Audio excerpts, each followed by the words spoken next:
Hi there. So I'm ready with the 14th of January Weirdie. I'm back and I had a lovely day and I had a good time yesterday. And I'm ready to color and have fun with this one. And this is Mr. Choppy Cheek, so whatever you like to call him. He's a funny dude, I think. And he will be a lot of fun today, I think. So I'm looking forward to playing with him. And I'm thinking now I made like one set with the chameleons, 9. And I'm gonna do, then yesterday I made that set of 9 of the tigers. And then I think today I was thinking a little bit about trying out the Sharpies, but I don't know. I have like a box of Sharpies here. I don't really know if it's what I want to do. There's an orange. I could try. And this is a yellow, orange. But I'm afraid that the pink is more neon than what I need. And it won't show up in the scanning nicely. And I don't really have that many colors in the Sharpies. So, then that should be like this, because that's the only pink I have. So I'm not happy with that, because I think this is a neon pink. Maybe there's a difference between these two. It says neon on this one. This one doesn't say neon. So we could actually try, just to try it out. This one doesn't say neon. And then there's a purple here. I don't know which purple I like. The dark or I think I'll take the lighter purple. There's a blue. There's a slightly turquoise here. And there's a green. And one here. This one doesn't say neon on it. So I'm hoping that that's not neon. Then that would be 3, 3, and 3. So then that would be my set of Sharpies for this. So why not try the Sharpies, and we can do the style files at another point. Maybe expand, I don't know. Maybe pull in. I don't know. How are you guys today? Oh, thank you for sharing. That's awesome. Yeah, you're trying to find your colors. I'm like, I was thinking, I was gonna do the style file once, but then I was thinking I haven't, played with Sharpies at all. So that might be fun too if I took, a Sharpie and made that set of 9 to work with. It could be funny. I don't know how funny it will be. I haven't used Sharpies a lot, actually.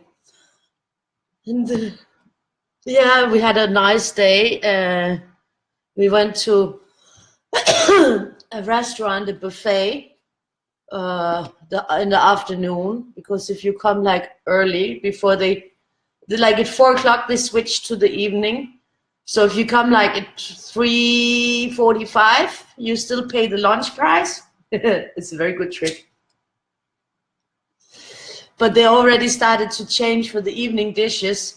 So you get like a bit of both the brunch, lunch thing and the evening dishes. So just hang out a little bit more. And it's pretty cheap because it's a half price for children. So we went there. It's Victoria loves that. And we did that today. I don't know what it is with the Sharpies. I haven't really worked a lot with them. So now I'm going to try, and I'm going to give you my opinion on how they're working. And I don't know if I haven't decided if I don't like them already right now. I'm not liking it. Maybe this one is dry, I don't know, but I've never really used them a lot. They had like a special offer on this set in one shop, where you got like 2 of each. And I don't know, I just haven't used them a lot.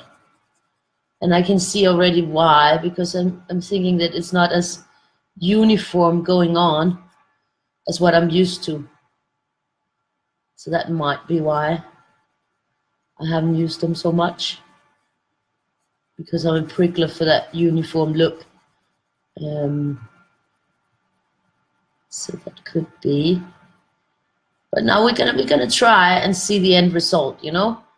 That's what matters. So we're just gonna be moving down the middle here, because I like that effect to start with. And yeah, it was a nice day. It was nice yesterday to see my boyfriend. Yeah, and he is my boyfriend, I guess. So we'll try to be less harsh on him. But he's very sweet. And we had a good time. It was nice to see him. I didn't see him for some time, so it was nice. And he's very nice with my dad and with my daughter, and of course with me. That's very important also. So I mean, he's a nice guy. So yeah, I'm just a very temperamental, so I'm probably not the easiest woman to hang out with.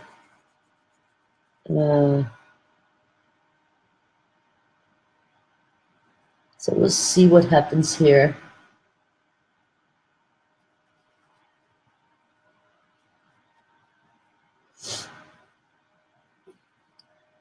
These will sort of develop out, I think. And today we have plenty of time and don't have any appointments or anything. So we have a time to hang out and have fun with the Mr. Choppy Cheeks. I do like to call him Mr. Choppy Cheeks because I think it's just something, he's sort of a funny dude. And I think it's actually a nice yellow, this one. I do find that it dries up, is a little bit blotchy. It doesn't seem like, you know, that perfect coverage where it's just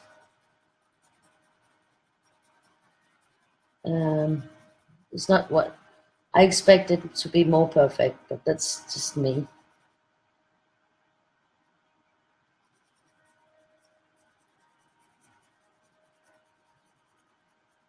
It's a very nice rich yellow color. I know that there are tons of colors in Sharpies. They're just not really available here. It's only like very limited sets, and it's almost always the same kind of colors, which is pretty annoying because they are usually at a reasonable price, not too expensive. So you know, they have a good price point.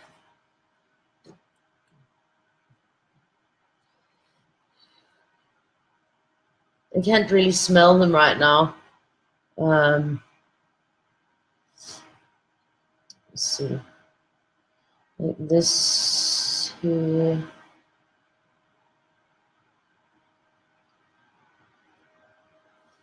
I think I'll start here because there is sort of like a flower here that will spread out from this point on. And that will sort of develop. And maybe I will even start a little point here. It can go down and develop there, so that we got that started in this section as well. And I've already seen some awesome colored ones. Yeah, I think it's streaky, you know. It doesn't have that, you know, it's a little bit, it doesn't have that full, I don't know if you can see it, maybe the camera doesn't show, but it doesn't have that full coverage that I like. So that's the first point that I'm noticing just immediately. So now we're gonna see where we're gonna go with this. I think I'm gonna go up here. This is a very dark orange. I couldn't take the other orange because that was a neon. But that's almost like a red in my book. We'll see. We'll see where this leads us. Sometimes you also have to like try something that you don't always use, and that's what the whole point is about, that we're gonna be exploring different things, and so I can't just use the ones that I always use every time. So, switch it up a bit and try something new, Maria. His little mouth here. Well, I see it as his little mouth. I think he's pretty neat. I mean, he makes me smile when I look at him. So I think, he's Mr. Choppy Cheeks. He's a happy-go-lucky dude who just ate something very big, maybe a bear, maybe a polar bear. Maybe he ate a polar bear. Could be. He looks like how I felt after that buffet. And I don't know what it was, but today I was really, normally I don't eat a lot. I'm not a big eater. And normally I eat maybe once a day, That's another thing that my boyfriend wants to change, that I should eat more. And, maybe he has a point about sleeping and eating and all those very strange normal things that people do, that I should consider it, like to be a part of my routine. He's just worried about me all the time, so yeah. You'll get used to that, because I don't really change that much, but I was hungry today, so I ate a lot at the buffet, and normally I don't do that, because normally I'm just like, I know it's a buffet and there's a lot of food, but I'm a little bit picky, so it's not always that I like it. There's a funny sound. Maybe that was on my phone is far away. I think it was sort of saying a knocking sound. I don't know why that does that. Do that. Oh, somebody sent me a message. Somebody that I don't know sent me a message. That's weird. So yeah, I don't understand why people send messages. This is not Facebook. This was like on Viber. And I only really have one contact on Viber. And it's sort of like a call service, so you can call like WhatsApp and this free thing. And I only have one person who's a contact there that calls me on Viber. Otherwise, I have no one that calls me on Viber. I don't use it. And but on that Viber, you get like unsolicited messages. Like mainly it's females who send these. Well, I think you're supposed to think that they're female if you're male. I don't know. It's a weird thing that I don't really appreciate. I don't feel like getting weird messages from females that I don't know, that are like, it's sort of like kind of soliciting, I think. Might be.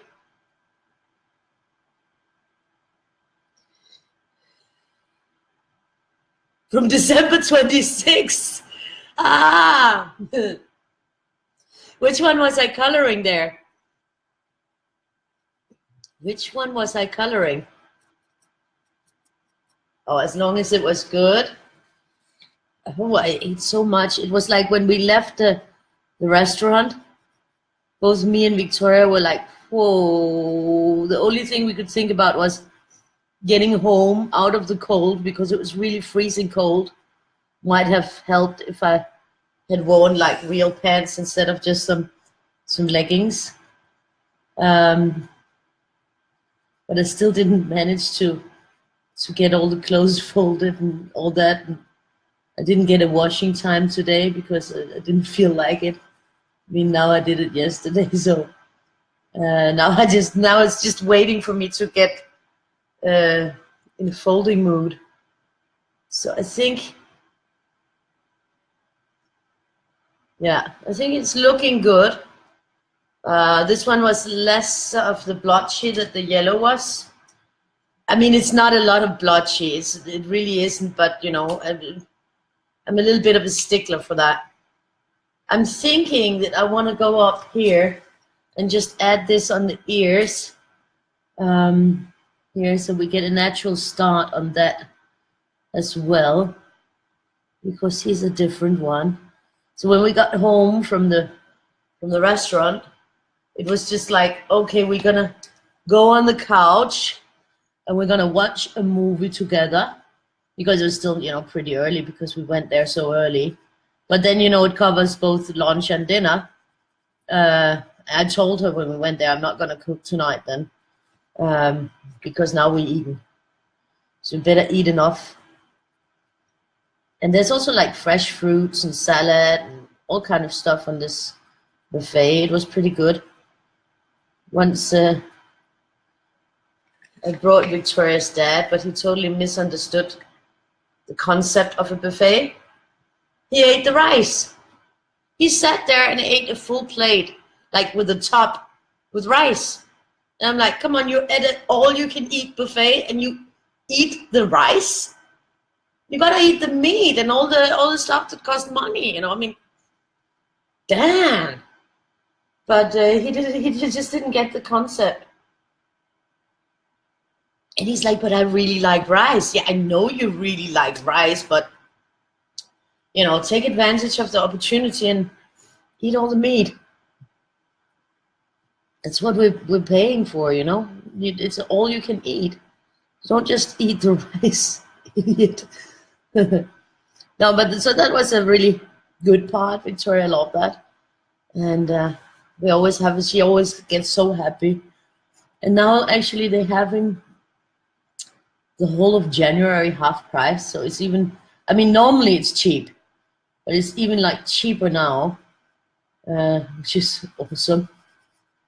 I just hadn't noticed when I saw that it was half price, that it was Monday to Thursday. So it wasn't half price when we had to pay, because it was Sunday today.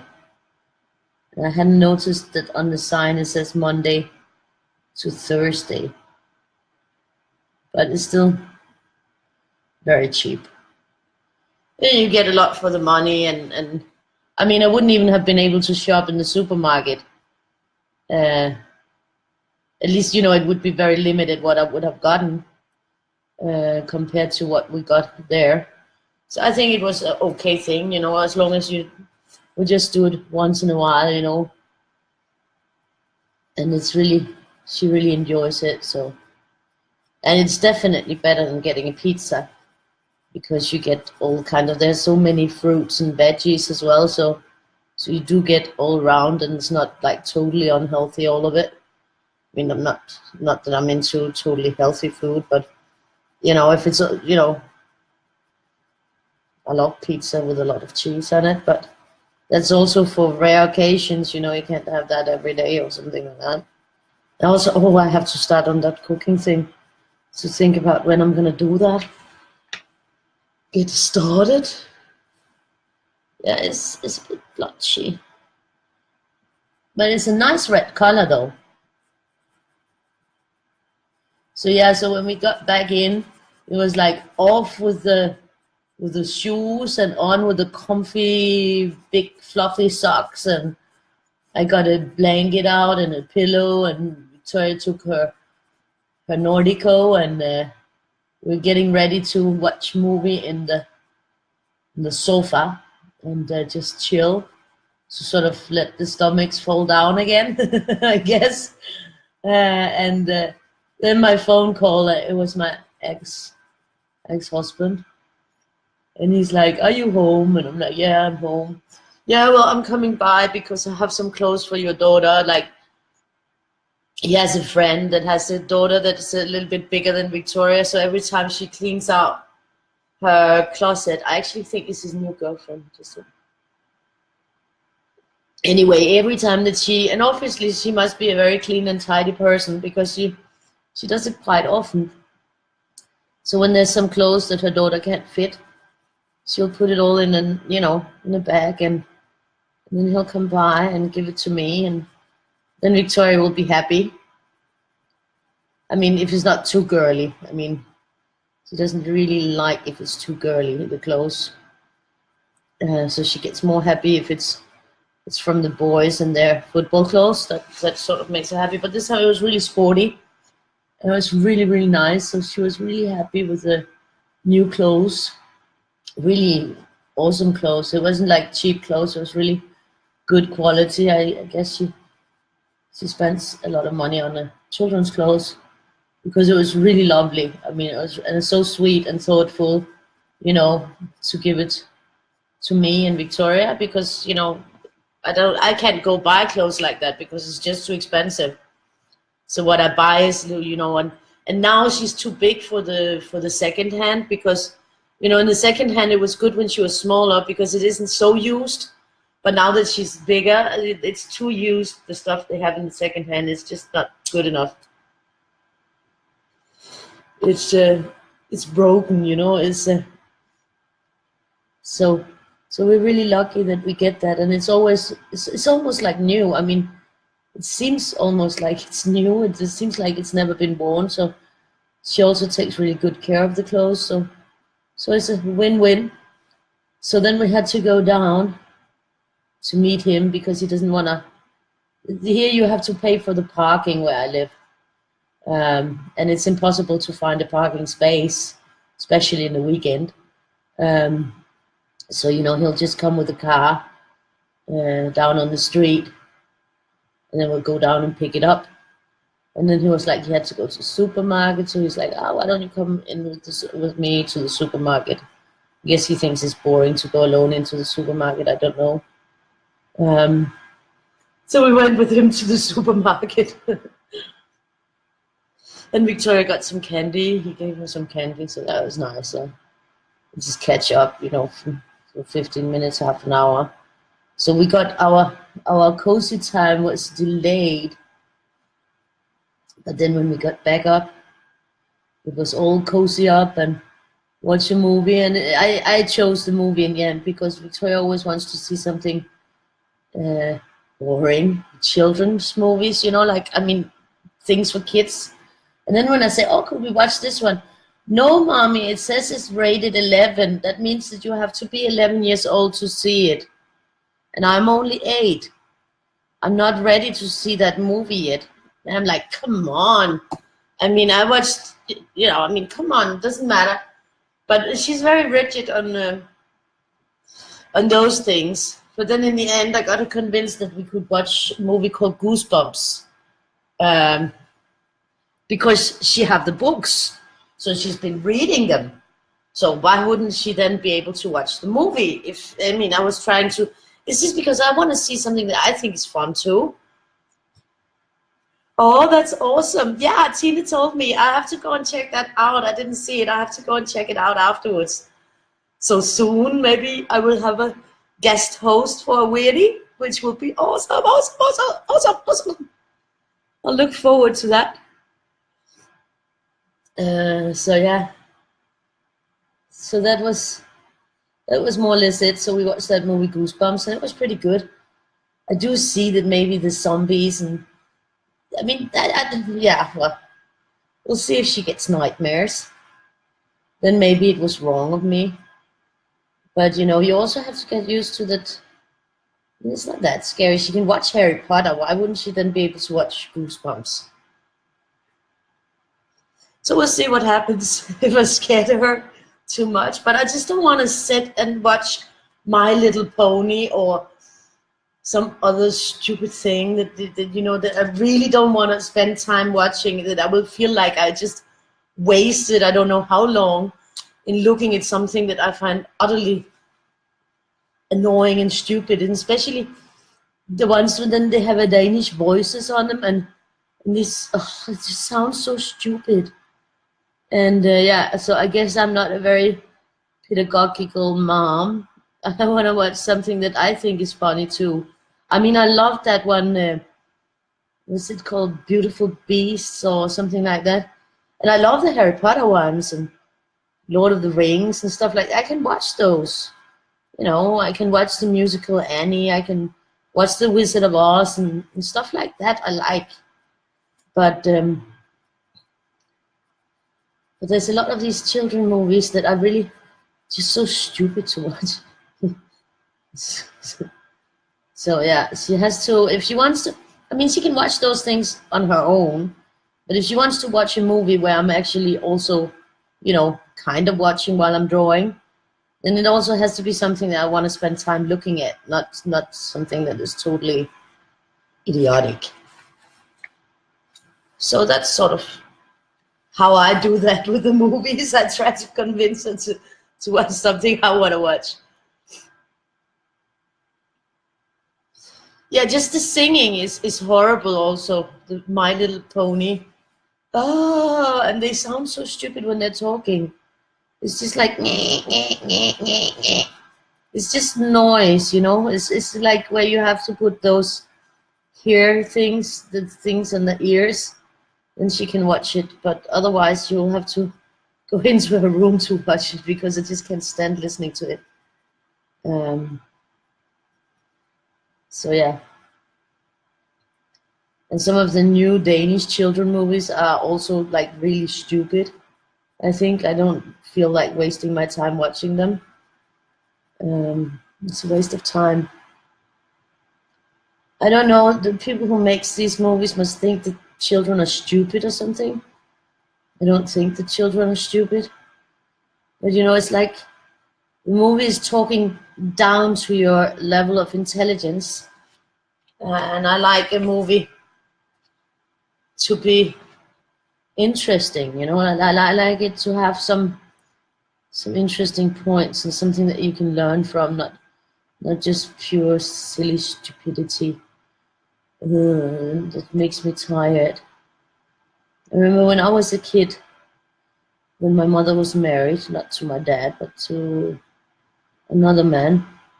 Then on Sundays, we would always watch black and white movies like Laurel and Hardy, or you know, like really old silent movies, Charlie Chaplin, and that was just so cool because I got to know all these old movies and appreciate them, and I like that. So maybe I'll have to try to see if I can find something like that and educate her a bit with some old stuff that might, you know, that she might never get to see because everything's Pokemon and My Little Pony and these kind of things. See something different.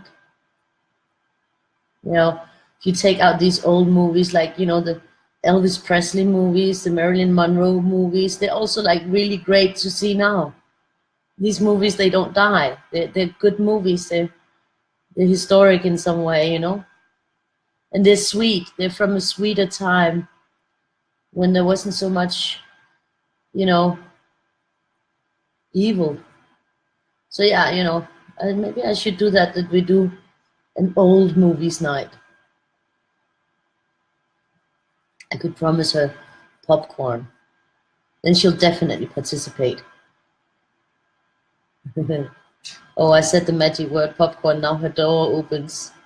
And here she is. Sagde jeg popcorn? Ja. Ja. Det er fordi, jeg tænkte på, at vi kunne lave sådan en aften, hvor vi så gamle film, og så kunne vi spise popcorn. Popcorn. Godnat. So good night. Yeah, she heard the magic word popcorn. It's kind of like, you know, kids are like dogs. They're special. If you like rattle with a candy bag, they come running. And if I say a word like popcorn, she comes running too. So there's like a few little things. If you try to call her like to come, but if you didn't just rattle with a candy bag, then all of a sudden magically she will appear.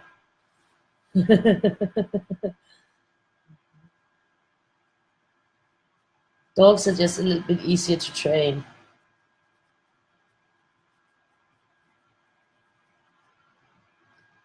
This is actually shaping up. I like the colors. I really like the colors. So I'm not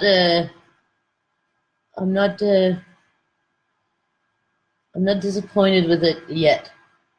I mean, if there's more that's going to be really streaky, then I'll probably be slightly annoyed. But so far, I think it's actually turning out pretty well, better than expected. So that's good. That's a good thing. It seems that the most streaky one so far was the yellow, the first one I used. And it's mainly here. It is drying up to be a nice color. And yeah, I'm starting to feel the smell a little bit. I should say hello from Victoria.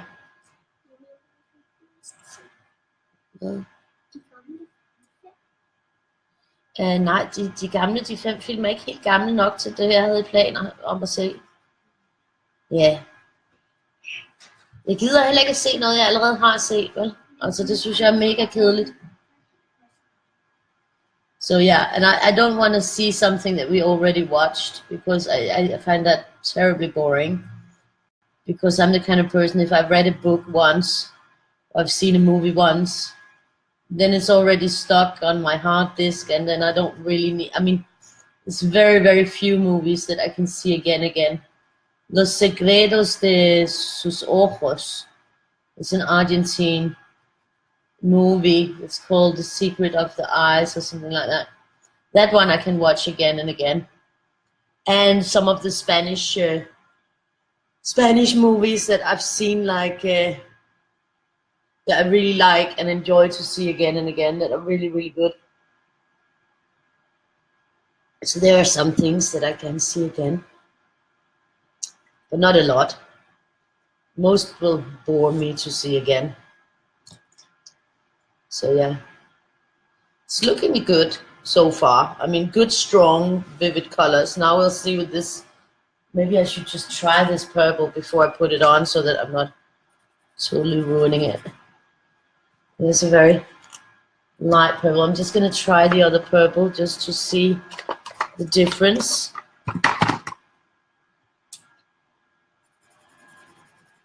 Yeah, I'm thinking that I like the other purple, the darker purple, more for this color scheme, because I'm not going for pastel colors, so definitely gonna do that. And I finally got the, I don't know if you saw it, but I finally got the heart books up. They are also on Amazon now. I updated the album with my books, with the links to it, and I put those heart books up on the PayHip as well. So they are now, it's now available, and you have to remember the 3 books. They are all 3 in the one that's called Never Too Many Hearts has all 3 books in it. So if you like that, then that's probably the best deal, because that's $14.99. And as you know, on PayHip, if you do a social share to Twitter or to Facebook from the PayHip page, you will get 50% discount, which is a pretty good deal. So on the PayHip, you are actually able to get it for $7.49 for all 150 designs. So that's a good deal. On Amazon, there's not that kind of discount option. Also, I make almost nothing on them, because I've put it as low as I could with the big one, because I wanted to. It's a good value, because you get 3 books in one. So, but if you, like, for instance, don't like mandalas, or you don't like full page patterns, then one of the others might be a better choice. And there are videos. I put them in the comments on the album, so that you can see all the pages inside and make sure that it's something for you, because you know, it might not be something for everyone. So, and of course, it's not like Valentine. It's just a heart themed drawings, loved ones that I made when I was newly in love and just met my boyfriend. Yeah, I think I'm still newly in love with him, so that's good. He's a sweet thing, sweet little mountain. So yeah, I think he worries too much about everything. He's a worrier. I'm not really a worrier.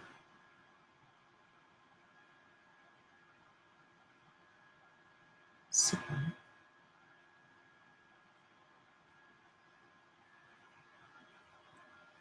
He was also like, oh, maybe it's not good that you're doing videos every day. It's too much. You work too much. And maybe you should only like do a few.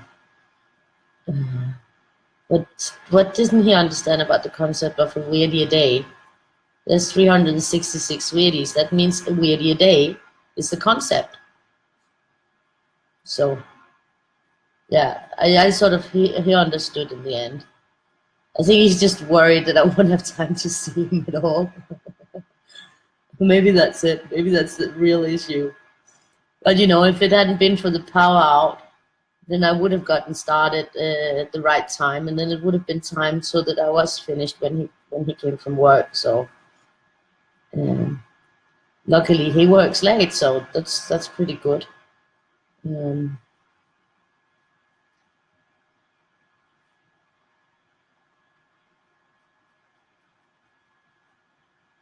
I think this is a nice dark purple. I think there's even another one that is dark dusty purple in this set. I'm just talking. He's very, very considerate. He's very, you know, like just the fact that he came and I was still doing the video, he's like, okay, that's fine, no worries. And then he sat up at my dad's and sat and talked with him, and it's really nice. I mean, he likes my dad and likes to talk with him, so he's very much, you know, a family man, I guess.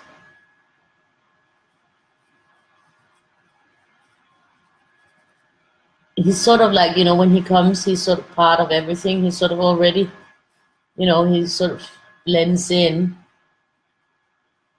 and he eats nicely. I really have sometimes problems eating with others if they eat like really horribly.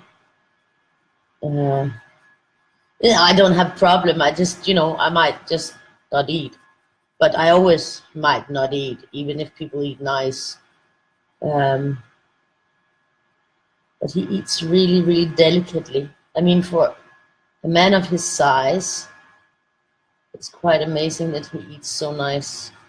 You know, he arranges the food really nice on his plate, and yeah, he eats nice. It's a point I noticed about him the first time I made him dinner. That yeah, he eats massive amounts. I mean, he really eats a lot. You need to cook a lot of food and make sure that there's a lot of food. Oh, nice to see you.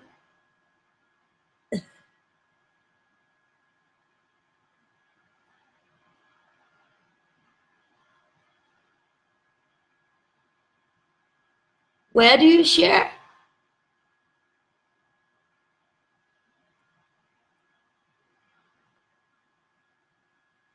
Disney movies and Maria's boyfriend. Yeah, that's the topics and Sharpies.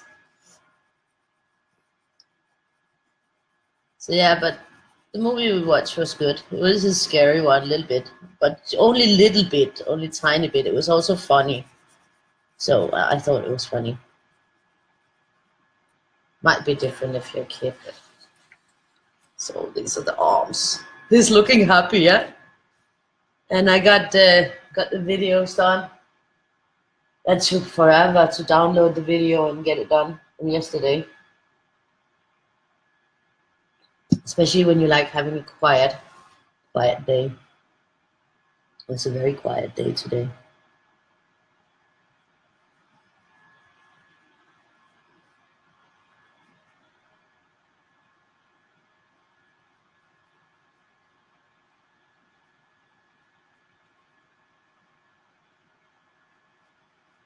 Yeah, we got all that close, so that was nice too.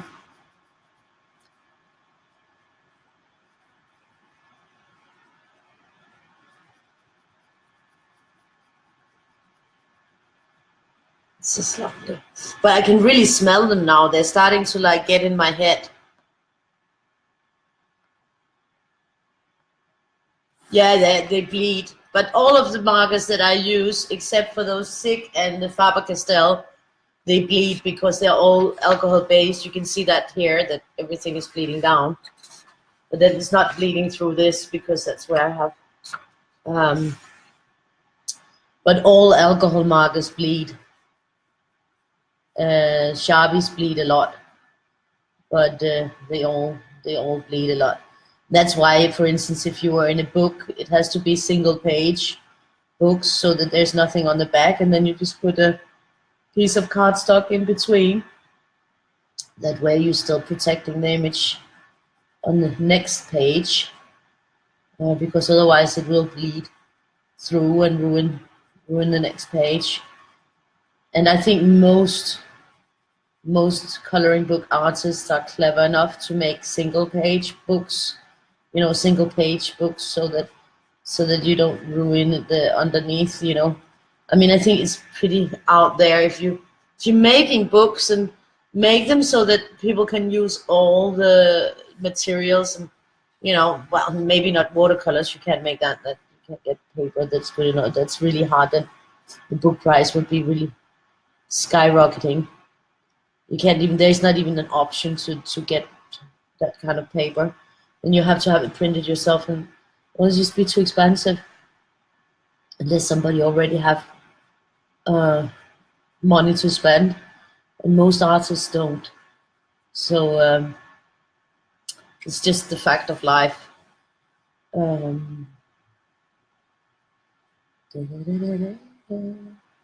if it's just single page, it's just taking a piece of cardstock and stick it in between the pages in a book, and then you can color as much as you like, and it will be safe. So it's not a bad thing to have a page like that. And if you have that piece of cardstock, then after a while, it will look like an interesting piece of art in itself, which is fun too. They are, yeah? Oh, thank you, Heather.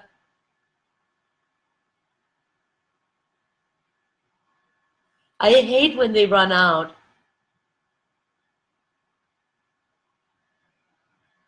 Yeah, you can do that. That sounds like a fun idea.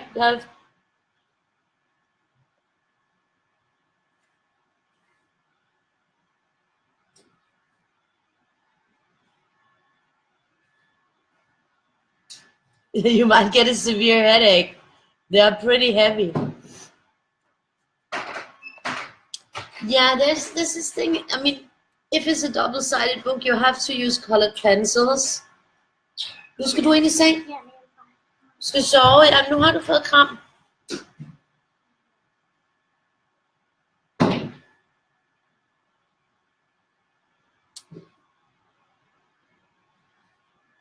Sharpies are very lasting.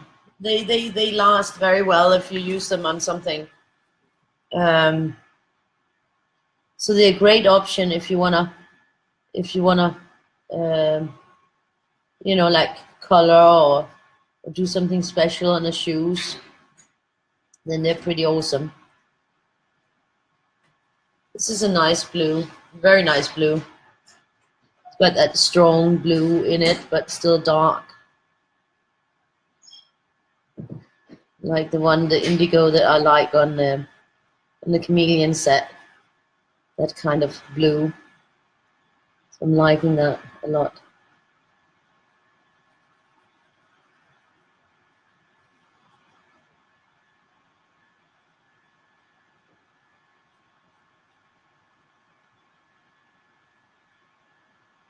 This is awesome.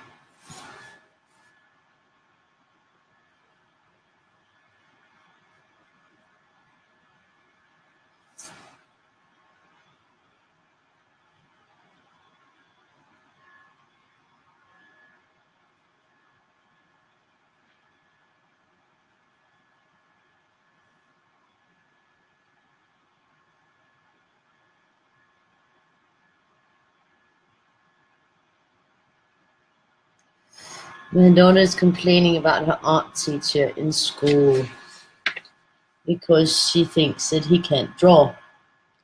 And she thinks it's weird that they have an art teacher that can't draw. I had to tell her that not all artists can draw, You can be an artist without drawing. There's lots of different kinds of artists because some may be artists in other areas, so it's not a given that an art teacher, oh, and especially not a school art teacher, will be able to draw. It's not. It's not. So I think she's understanding it more, but she still finds it very, very weird that he draws really bad.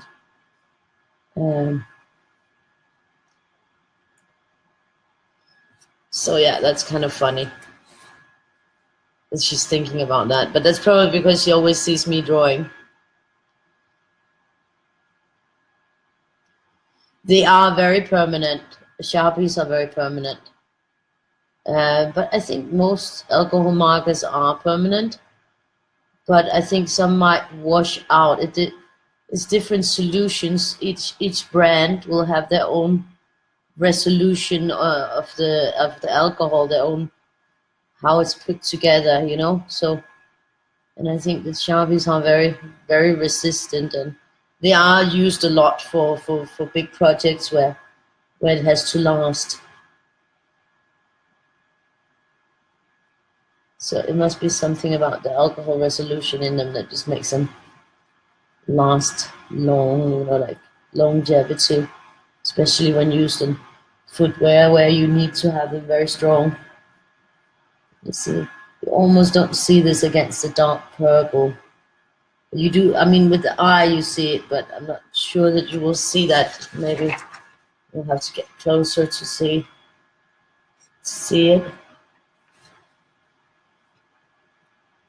But it's looking good, definitely looking good. I'm liking the vibe that I'm getting. And so I haven't been a lot on the computer today, just did a few things early on before we went for the launch thing. So yeah, I had a quiet day. But I did draw up some new Weirdies, so that was good. And I did finally those art books were up on Amazon so that I could make the links and put the PDFs up. And so now that's done. And the albums are updated with the correct links, so that's good. Then I don't have to worry about that. And then I just need to finish one more task. The thing that I'm helping Johanna out with. So I have to finish that today because I didn't get it done yesterday. I just didn't have enough time to finish it. So I'll have to finish that now. After this tonight, I'll have to finish it. So that would be nice. It's always nice to get things done that you need to get done. Or you have on your list to do. You get them off that to-do list. So I'm looking forward to being done with that also. And I hope it will be a help to Johanna. So that's a good thing. She's always so nice with helping me. So that's very nice.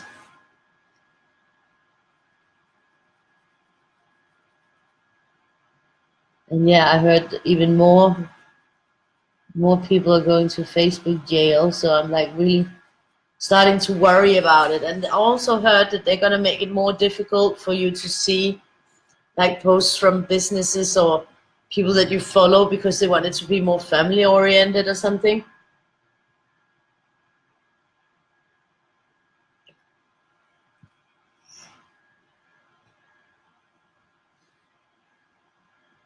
And it's awesome.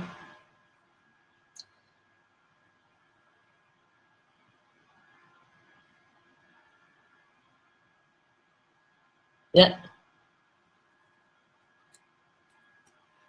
Well, it's definitely getting smaller.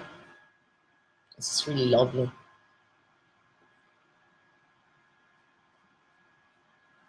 Yeah, and I didn't know because I was just, I wasn't on the computer, so otherwise I would have seen it. It's pretty cool. And so I'm definitely gonna check out the video from Tine, that's for sure.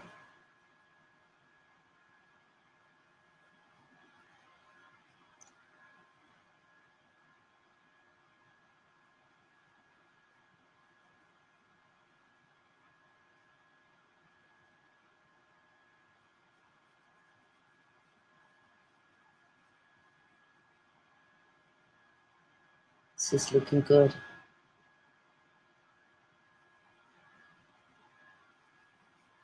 I'm enjoying these colors, and I really love this dude. I mean, he's just turned out so handsomely. He's a cute one, really cute. So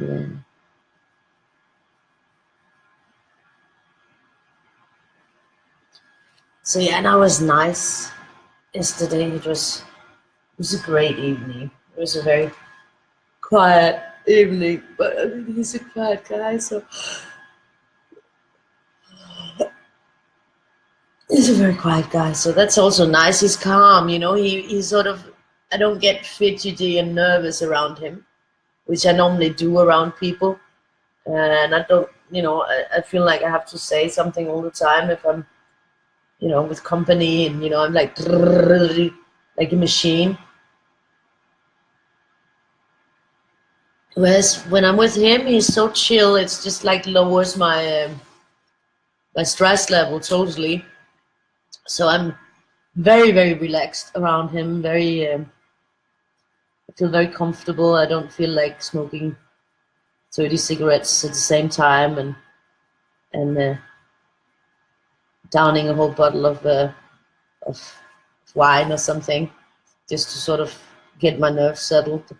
So so in that way, he has a good effect on me, that I can just sort of be myself and relax, which is what you're supposed to do, no?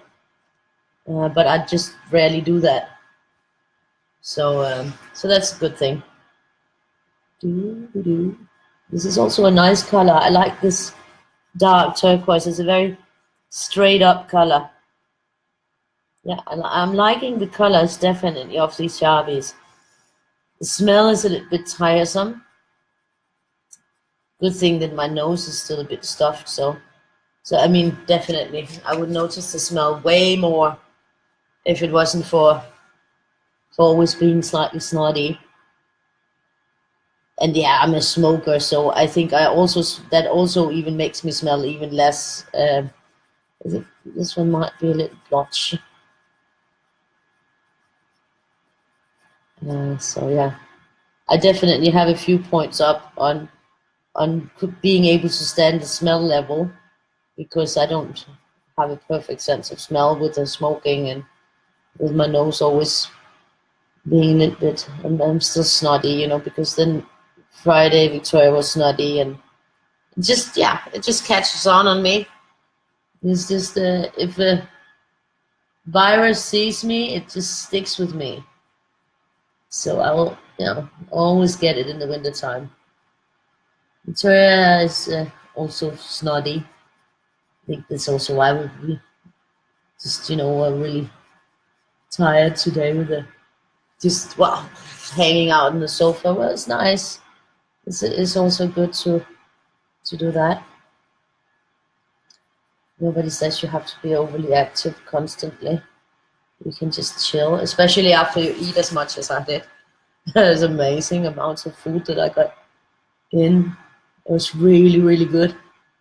I really hope we can do it again someday. Now that they have that half price during the weekdays, it could be nice to go there. You know, because then it's all the way down to like 45 kronas for me and 30 kronas for her, which would be 75 kronas. And I mean, I can't even, it's not a lot I can buy for 75 kronas. I mean, just the potatoes are 20, 22. You know, it's a, so in that respect, it's not a bad deal.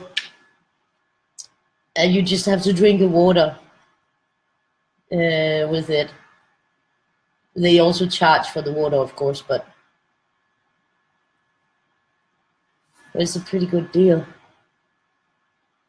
to be able to eat 2 people for 75 kroners with all you can eat buffet. And I mean, they have a lot of dishes on that buffet that's like really whoa. And there's so much that she likes too. So yeah, that's a pretty good deal. Especially when you think about what everything costs in the supermarket. It's like crazy.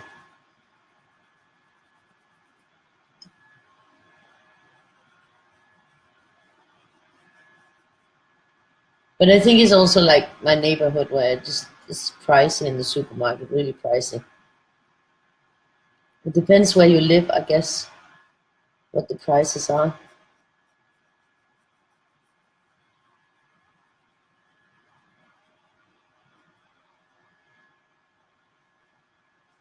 I mean, the offers in the supermarket that they have in the offer section of their weekly papers or something like that.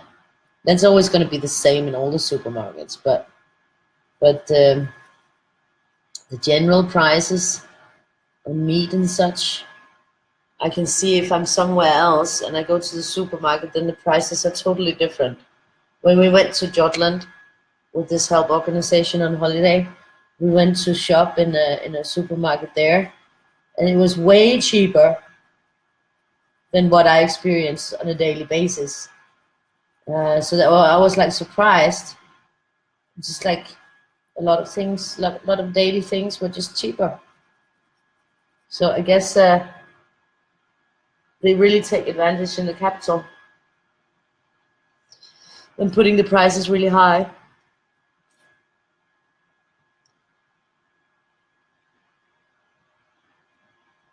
Coloring family, yes. Oh, that's great. I'm so happy that you're looking forward to it, Patricia.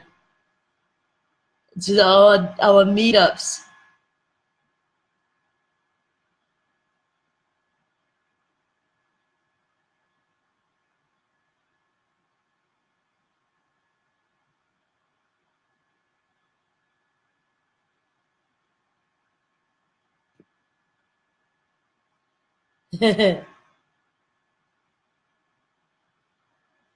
I look forward to it daily too.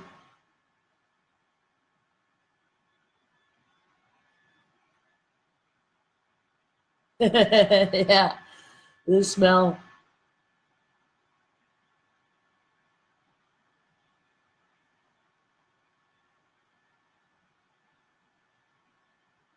Yeah, it cuts up with the Wi-Fi. That's what happened with me when I was first doing it, because I was just doing it over the Wi-Fi. And then in the end, I had to connect the computer with the cable in order to get consistency in the video. Now I actually forgot to check if it's on the right one today, because the last few days it started on the library's Wi-Fi, which sucks.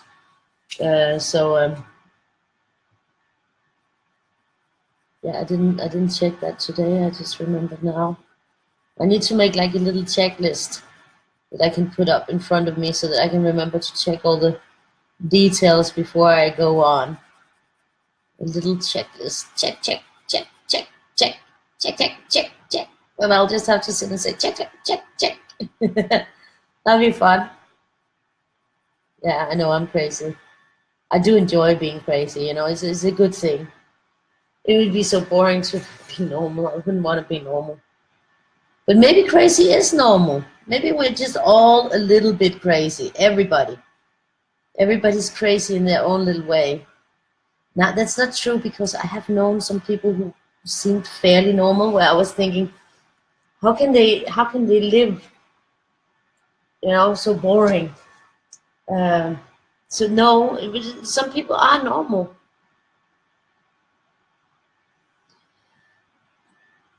I think it was really, I'm looking forward to seeing your live video, Tina. I will check it out. Well, I finished the last things that I have to finish for for Johanna, then I will be listening to your live video a while. So that would be cool. That is me listening to you for once and seeing yours. That would be awesome.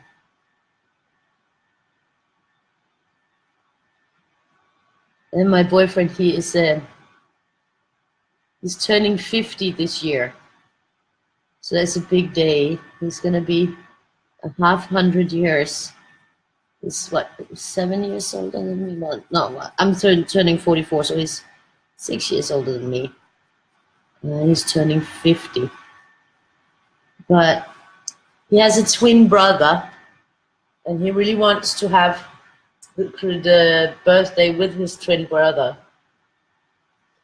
He wanted his twin brother and his other brother to come here for Christmas, but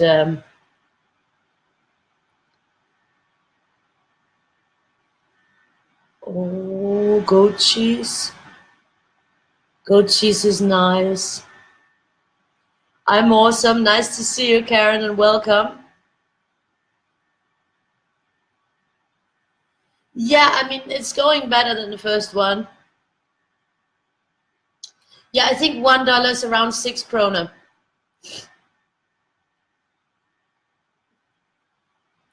Around 6 krona, yeah. It goes up and goes down. But I think it's right around there too. Yeah, so you know, he wanted to invite his brothers up for Christmas. One of his sisters live here and has I don't remember how many kids she has. But she's married to a Danish man, and she's been here for 22 years. And my boyfriend, he's been here for 20 years.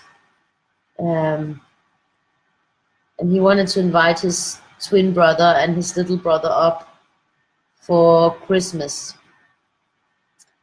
And I helped him make the invitation and write all the papers and stuff to invite them. My boyfriend is originally from Nigeria, Africa. And yeah, he just wanted to invite them up for Christmas and have a family Christmas with his sister and his brothers. And we were denied visa on the terms that all citizens of Nigeria are automatically denied visa to Denmark. So that was not a very nice thing. He was really sad about that, because he was like, but they're going home again. They're not like gonna stay here or anything. They just wanted to invite them up for Christmas so that they can meet my kids and, you know, see where we live and you know. So he was not a happy camper with that. He was really sad. Also, he's like, yeah, but I'm a Danish citizen and I live here, I pay taxes, I work, I do everything, and I can't get visit from my family. And it's just like really sad. I feel really bad for him that it's like that. But it's like that. And then it didn't get better when straight after Victoria's aunt and cousin got visa from South America to go here. That didn't really help on it. And then he felt even worse about it, that they couldn't get the visa. And now he's like, well, you know, now that they didn't get the visa, he really wants to go there and visit when there's the 50th birthday. He wants to go and have the 50th birthday with his twin brother in Nigeria. So now he's trying to get his holidays and work switched up so that he can have holiday in September where he has a birthday. Right now he has a holiday in May. And so he wants to have it changed so that he can go there, arrange to go there and have a birthday party with his brother. It was funny because I also called the office that makes these visas and told them, you know, like asked them why they would deny the visa, and then, no, it's just everybody gets denied unless it's a close family, like a wife or son or something like that. And I say, yeah, but it's his twin brother. Can you get any closer than a twin brother? And no, but sisters and brothers, they're not considered close family, so that would be denied anyways. Okay, I don't really know how you can get any closer to any person than being born with them. I mean, that's like sort of very close relation in my book. But yeah, and he was just like, yeah, there was nothing he could do about it. That's the way it is. Um, so yeah, so that's why he's trying to see if he can go there for that birthday, for the 50th birthday. So we'll see about that. I'm getting an old woman when I have a boyfriend that's turning 50. My ex-husband turned 50 this year. No, last year. So yeah, they're getting older, the guys. Funny. I feel like I'm getting younger. I'm not getting older. I'm getting younger and younger every day. I don't feel old. So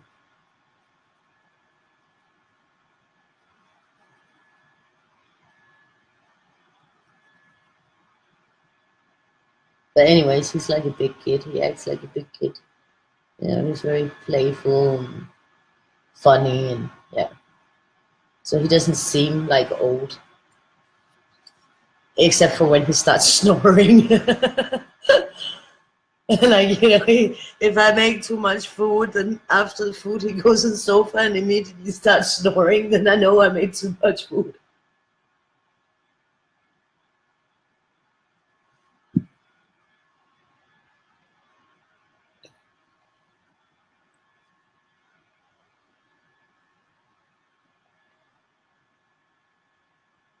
Never too old to color.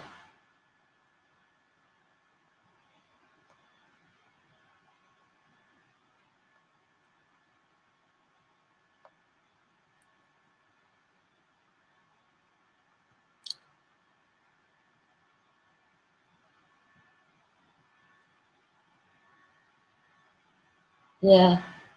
I was feeling really sad because his brother was, his twin brother was in a hospital because he has a diabetes. And what my boyfriend really wanted to do was to help his brother. If he was here on vacation, he wanted to help him get started on, eating probably according to the diabetes, so that he would be more healthy. Because his brother's not that good at doing that.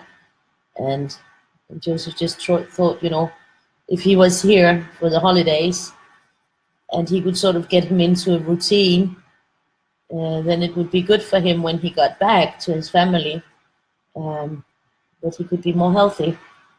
I mean, he's a very thoughtful, considerate dude, and he just, thought that he could help, but obviously not.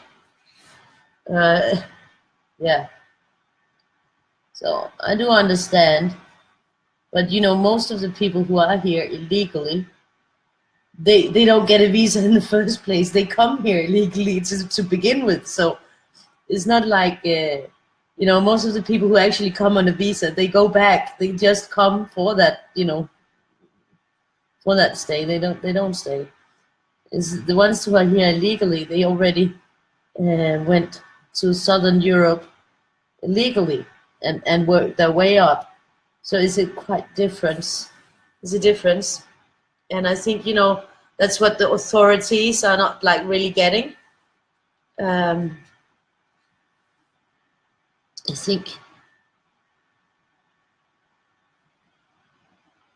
think I'm gonna go with the green in here because I want to work it out from there.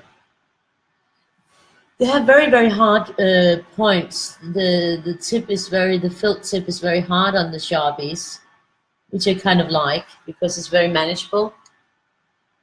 But I think if somebody pushes, they can be broken.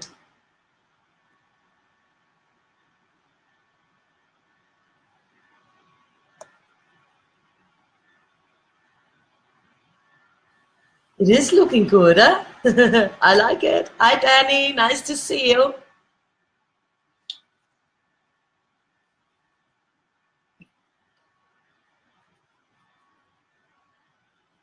So now we worked up a Sharpie 9 set, and we have the Chameleon 9 set, and we have the Tiger 9 set. And then I want to do like a letter set 9 set and a style file 9 set, just to sort of, get a set of each, and then try to maybe put those sets together at some point or something. I'm just sort of, it's just to have something to sort of play around with the different sets. And yeah, I'm a trickler for organization. What can I say? And sometimes that kills me, all the, like it is time consuming to make Excel sheets and statistics and everything. And, I should really try to let go just a little bit. But I am a little bit like, I just do it a lot. But I have to let that go a little bit. This is looking pretty good. There's a big green blob here.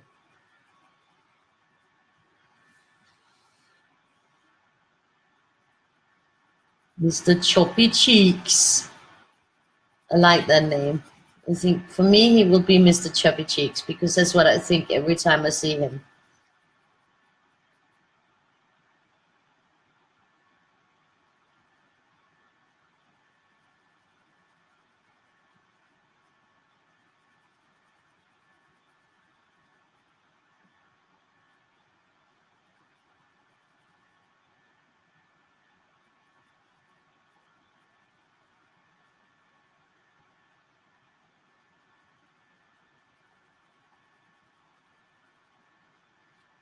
So that looks pretty good.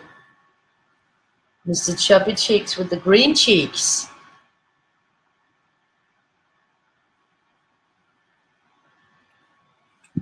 There's a lot of line work in this one.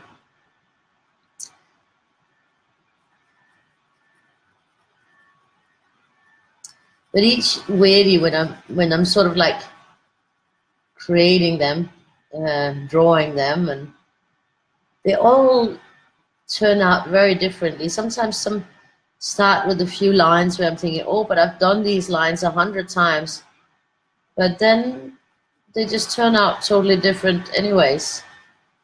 And it's sort of, it's just funny to sit there and draw, and they just start to take shape, and all of a sudden I can see something, and then I'll work on that, and it's really a funny thing. I don't have like a pre-concept when I start out. I'm just like, drawing.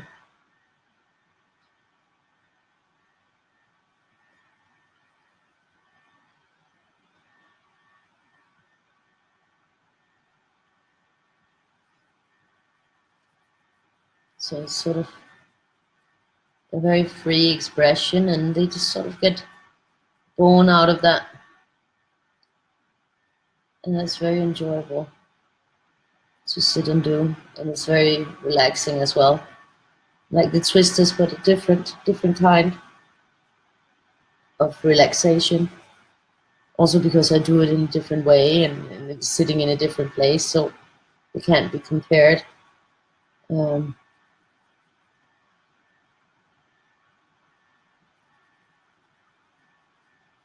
So yeah, it's shaping up really well. And they're very deep colors. They're very rich and deep. I think they're like. I like the deepness of them.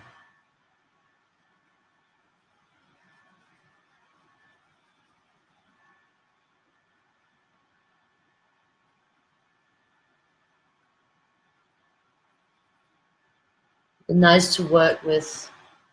I mean, they're not as. I mean, when I use a tiger, it's just like it goes very much faster because they just like lay down so beautifully. I was in the tiger shop today, and they didn't have all of them. There was missing the set with the red one in.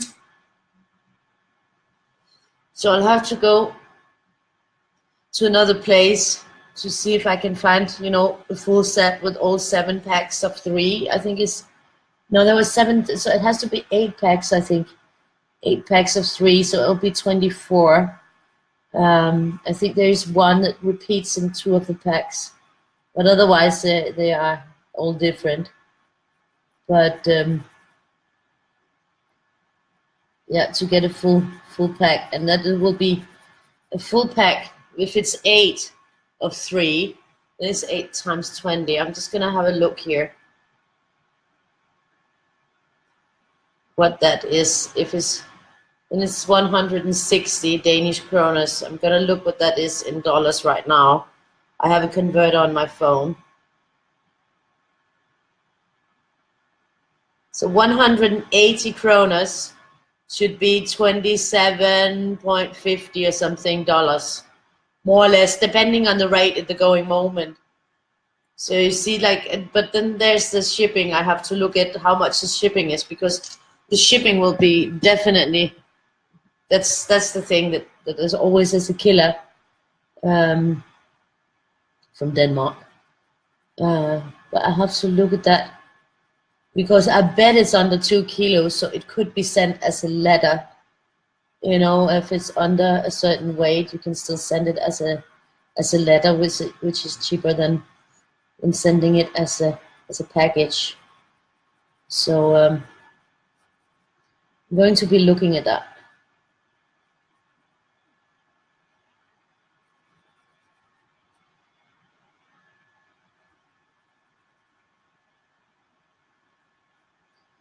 It's looking good. He's looking quite handsome. And I think it's almost going to be like in shape here with because it's going to be awesome. I think it's going to be fitting really well together here.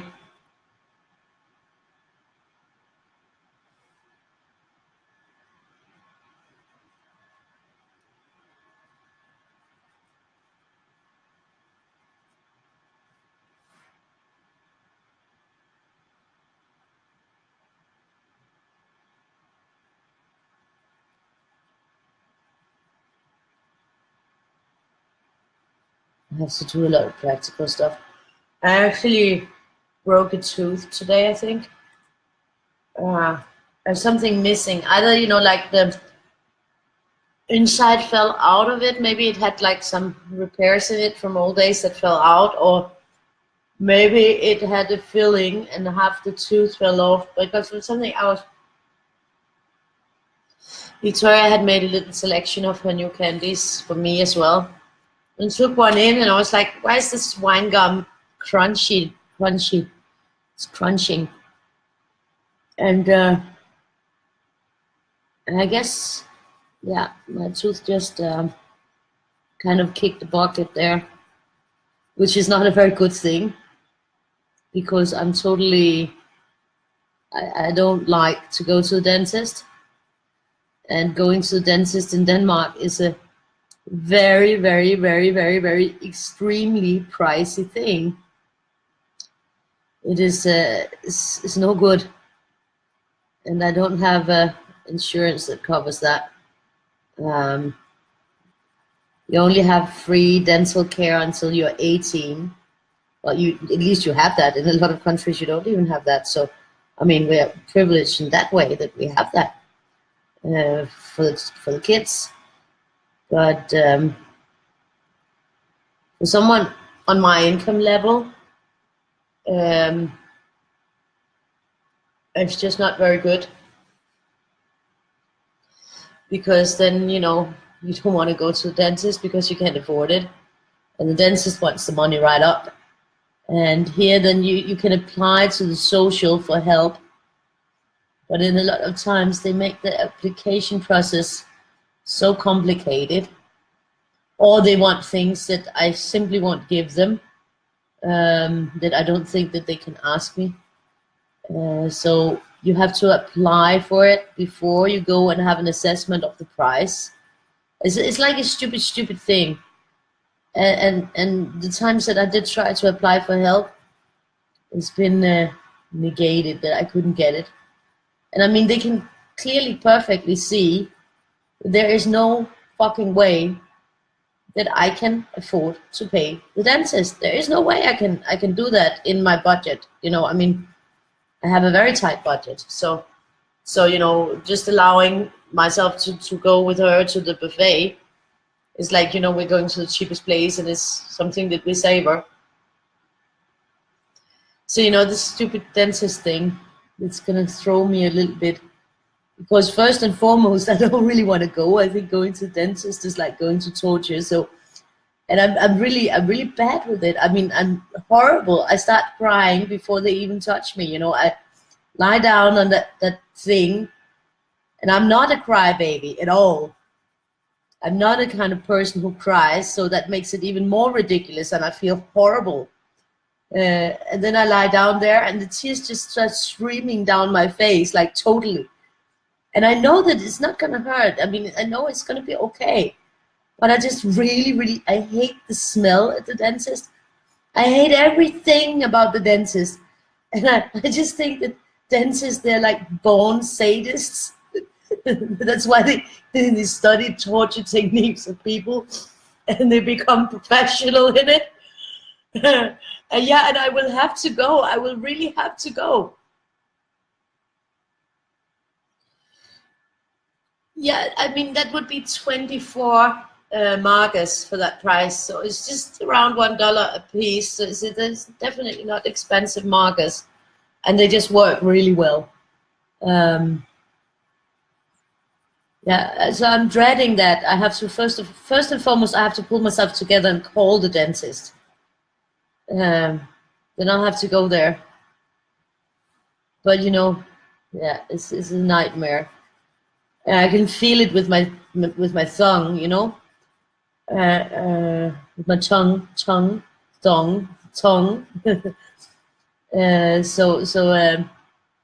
Yeah, it's definitely broken. I can feel it's all harsh. I mean, it might be, you know, that the outside of the tooth fell off, or the filling and the tooth, you know, I don't know. But and it's right inside, you know, like deep inside the jaw. So it's like far away. It's one of those places where it's no fun. And I really hate the dentist. Oh my God. Yeah, well, I shouldn't have thought about that. I was trying to forget it, you know, like, but it was just like before when yeah, it wasn't that I chewed something that broke it up. I think it just broke off and fell off of itself. So yeah, I'll try to push it a bit. I'll have to go to the dentist. I used to push it, you know, like, because I needed to have a wisdom tooth removed. And I pushed that one for like 10 years. Because I would get like every year, like 2 or 3 times, I would get a toothache. Really bad infection in it, because they had to take that tooth out. And they did it when I was younger on the other wisdom tooth, because there's not enough room in my mouth for them. And that operation was horrible, because they had to cut open with a saw my whole jawbone to get the tooth out. And that was a very very traumatic experience for me. And I remember when we were done with that, and I was like, there was like 3 months where I couldn't chew or anything. It was just horrible. And I hated it. And then she said to me, like, well, you know, we will have to take the other one in a couple of months. And then it would be good. And I was like, yeah, right. And I never went back. And then I moved to Spain. And so then when I would get these like severe infections, and really, when it became so unbearable, then I would go to the dentist, because I would be perfectly aware that the dentist wouldn't be able to do anything before until I had an antibiotic treatment to get the infection to go away. So they wouldn't be able to touch it. So I'd just go there, then I'd get the antibiotic treatment, and then I wouldn't come back to have it fixed at all. I would just stay away. So that's kind of how I deal with the dentist. But I'm trying to be a good example to my daughter, and like show her that you have to. There's things that you have to do. So I'm being a little bit more adult about the dentist situation now that I have a kid. Before I was not at all being adult about it. I would just like not go. But I sort of have to be a good example for Victoria. So if my tooth is broken, I guess I'm just gonna have to deal with it and go and get it done and have it fixed and suffer. I really hate it. It's like you're paying to go get tortured. I mean, who wants to pay to go get tortured? I mean, that's just sick. It's just sick. I mean, so yeah, that's another thing that happened today.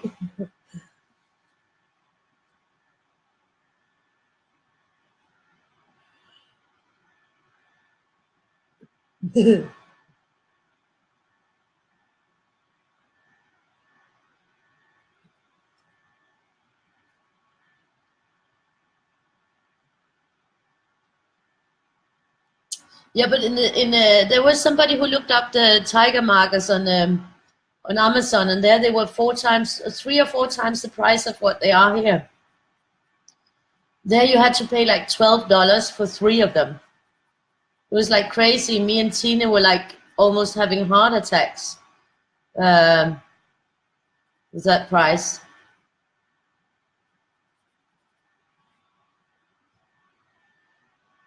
Somebody's making a good buck out of that. That's for sure.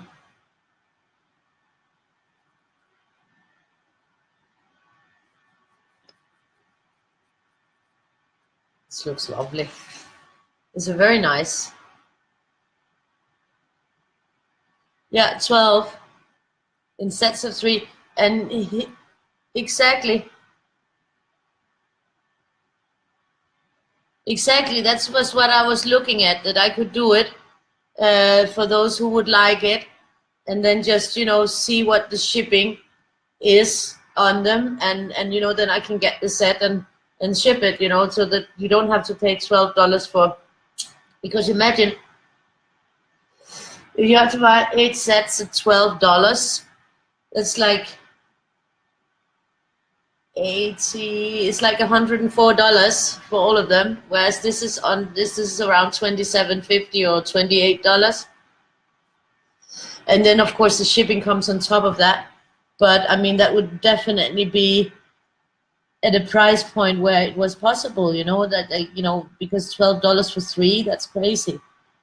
So I was looking if maybe I could help those out who wants them, because I can just go to the shop and buy them, and then I can go to the post office and post them. It's not that difficult to do that. And then of course, yeah, I don't know. I was just thinking that it would be nice if anybody wanted them, that they can then get it for the price that we get it for here. And maybe you can get me some markers there or something. I don't know. Some that I can't get. Anyways, it's just an idea, and if anybody's interested, you just let me know, and I'll still, I'll have to figure out what the price point on the shipping is. Like I have to buy a full set, weigh them, so that I know exactly how much they weigh, and then look in for the postage of what it would cost to send to the US.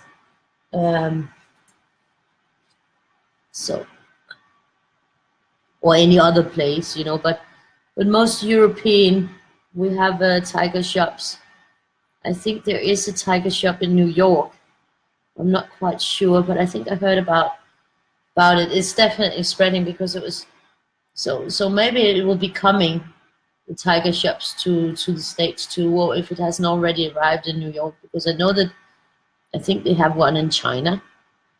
So it is definitely, they're coming out there. And these markers are they're really good and consistent, and at a price where you can have like a double set. And so if you run out of your marker, you still have another one, and that's why they're my go-to markers, because I just find them easy to work with. and very full. You know, like you can also see the size of them. It's a big size, so there's a room for a lot of ink in there. It's square though, not round. But I like working with them. So this is nice. This is looking good.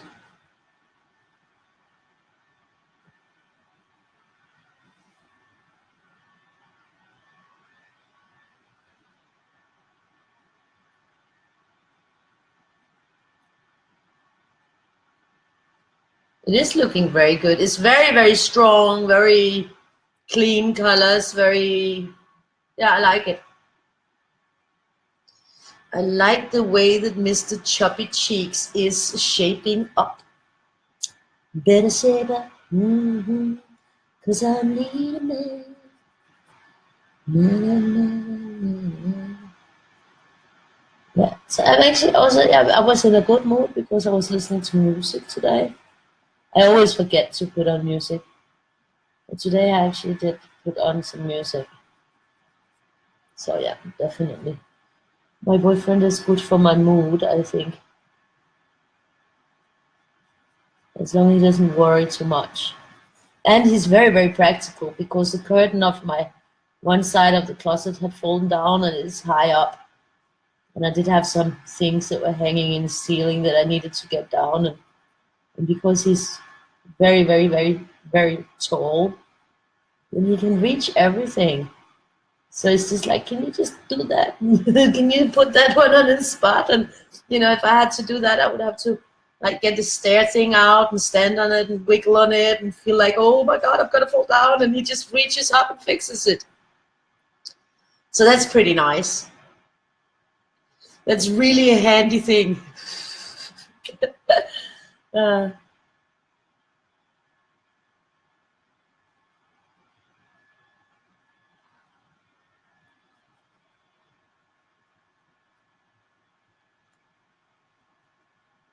He's actually supposed to come by and take the Christmas tree down for me so that I, you know, because I can't lift it down the stairs and my dad's shoulder is not good enough to do it. So, you know, otherwise I run the risk of having the Christmas tree until next year. But I think actually today was the last day he could do it. I don't know. Otherwise I'll have to ask the super if he will help me with it. I think he's a very nice guy, also the super of the building. He's very helpful. We had at some point, there was a time where they kept kicking in the glass door on front of my building, down in where I live. You know, like, you know, this building has more entrances to different apartments. There's a lot of, it's like a whole block. I don't know how to say that, but it's like a whole block and into my block. And I think it was probably my dad and the super's fault in the first place, because they've been trying to make, you know, the Eastern Europeans who were sleeping outside the door and around the building, they were trying to get them to go away, you know, that they couldn't be there, you know, they couldn't be begging there all day and sleeping there and shitting and peeing and whatever constantly, you know. It's not nice when I have to go out that you have to step over somebody. I mean, I feel sorry for them, but, you know, they're being used, these beggars who are sitting here. They get taken from very poor villages and they have to pay a lot of money to come up here, and they think they're coming up here to earn money, but they're actually really just coming up here with organized crime. It comes and takes the money. I know, because I can look right out of the window and 4 or 5 times a day there comes crew to empty the beggars' cups for money. So they don't even get the money. It's a business. It's a hard business. It's a mafia thing. And I think, you know, they've been like, you know, trying to get them to move away.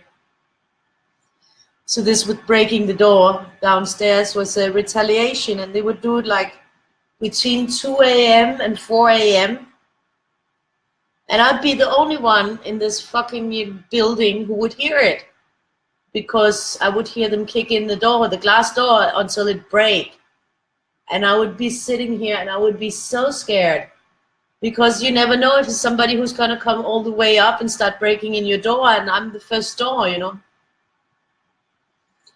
And, you know, my dad would sleep through it, and Victoria would sleep through it, and the rest of the residents, the one who was living next to me, who's so old, so he couldn't hear anything. And the others, they live higher up, so they couldn't hear it either, and they sleep at night, you know. Like some people actually sleep at night. I mean, that's weird. Just that concept is like really crazy. But, you know, I would be sitting and my heart would be like up in my throat, and I would be like listening to the door and, you know, waiting for it to break down there, and I could hear the glass and everything. And, you know, waiting if somebody's going to come running up the stairs. And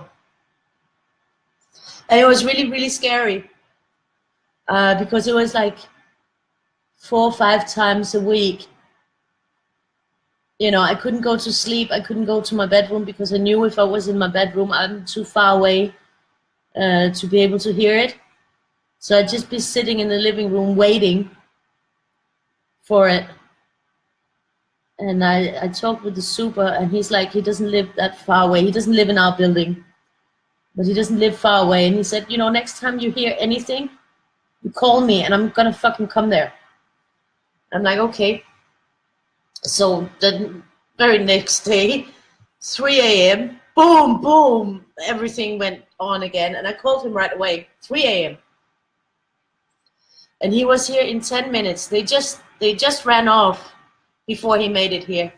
I don't know what he was going to do, because that would have been even more dangerous if he was going to confront them. Because these are not nice people, you know, these are really not nice people. So it was a big problem for a couple of months, and it just got me like really. I was going to borrow a dog from a friend, and he never showed up with the dog. I was very disappointed, because I called him. I said, I need that dog now. And he said, yeah, I'm going to come by with him. And you can have him until you feel better. It's a very big dog. It's a Presa Canario, a very lovely dog. He's a sweet dog, and Victoria also loved the dog. And now he gave that dog away. I'm not allowed to have a dog, but, you know, in this situation, I would just say, if anybody said anything about me having the dog, I would say, well, you know, when you make the building secure and people don't break down the door in the middle of the night and scare the shit out of me, then I'll get rid of the dog. But the dog stays until I feel safe, so I can sleep at night. But yeah, he came, and we were downstairs talking, and then I went to talk with the woman who's in the board of directors of the building. And I said, look, we have to do something. We have to put up a camera or something. And they also made a police case. But, you know, the police don't really give a shit about people breaking down doors. It's not on their priority list. There's other things that are higher up on the priorities, like parking tickets. And then I said, why don't we just put up a camera down there, so that it's very visible? And she's like, but we can't film people. That's against the law. And I said, no, we don't have to put up a real cam. We can just put up a camera that they think is a real cam. You can get fake cams. They don't really film, but, you know, they have a red light going, and it looks like they're being surveilled. I don't know. Looks like they're under, you know, that they're being taped. And I think just, you know, the fact of seeing that, they would be deterred from doing it, because they would be afraid that it was real. Because those Romanians don't know that you're not allowed to really film people coming in and out of the building. So, you know, it would be at least some measure of security. And we did that. We got that cam and got it put up. And since then, there has been no breaking of the door down there. So my solution actually worked pretty well. And I think that that's good, because it was driving me bonkers. Not the fact that I couldn't sleep, but just that nervousness, sitting waiting for the door to break and not knowing if they were gonna come all the way up, and how am I gonna, because if they can kick in that door down there, then they can definitely kick in my door way faster. So I was really worried about it. I felt horrible, and I mean, my dad didn't understand because he didn't really experience it, because he just slept. He never heard it. He never heard how crazy it was. And yeah, and I know that I'm here alone. He wouldn't be able to defend anything, so it would be up to me to defend Victoria and myself and him. So it was not really a very pleasant situation. That was last year. Yeah, I think there was there was a few months where it was really, really, really bad. Because it was several times a week. And it's also really expensive, because just getting the glass fixed in the door and the door fixed, because this building is sort of like, it's some special building, so all the materials are fucking expensive, and yeah, all that kind of thing also. So it was a big expense for the building to get broken all the time.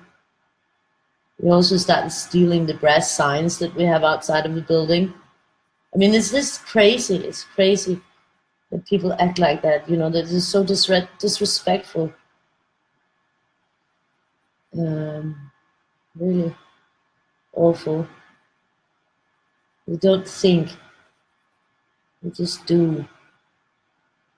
I didn't like that at all.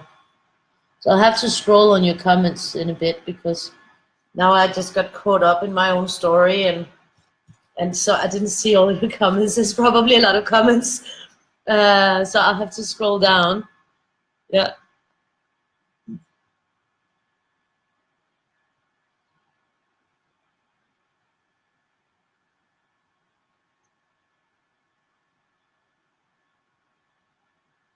$22 chameleons don't cost $28. I'm not sure what you mean. The chameleons are expensive. I don't remember the prices, but they are pretty pricey. But you mean the price that it would be if you bought like the whole set with the 8 packs of 3? Yeah, then the Amazon price would be the same as the chameleons. And that's not, that the whole point of the tiger markers is that they're really good and cheap. So it would be the tiger, the price on Amazon is totally crazy. It's totally crazy. It's 4 times the amount that it should be. For 3 years, like crazy.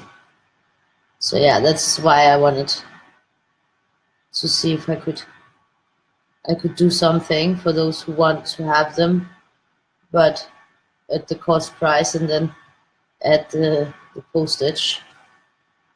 But I'll have to see about the postage, because if the postage is totally crazy, then that's no fun either. So we'll have to see about that. This is looking good. He's shaping up. Yeah, it could look like an elephant trunk. Or maybe he's just wearing a tie where he didn't spill the polar bear on it. Yeah, I hope so too. It's really annoying. I have to check out how to do that, to figure out. I'm gonna have to Google it probably, because it should be possible. Hi Rose, it's really lovely to see you. So it should be possible to put pictures in it. No, I don't want Victoria going out on her own at all. Yeah, Tina.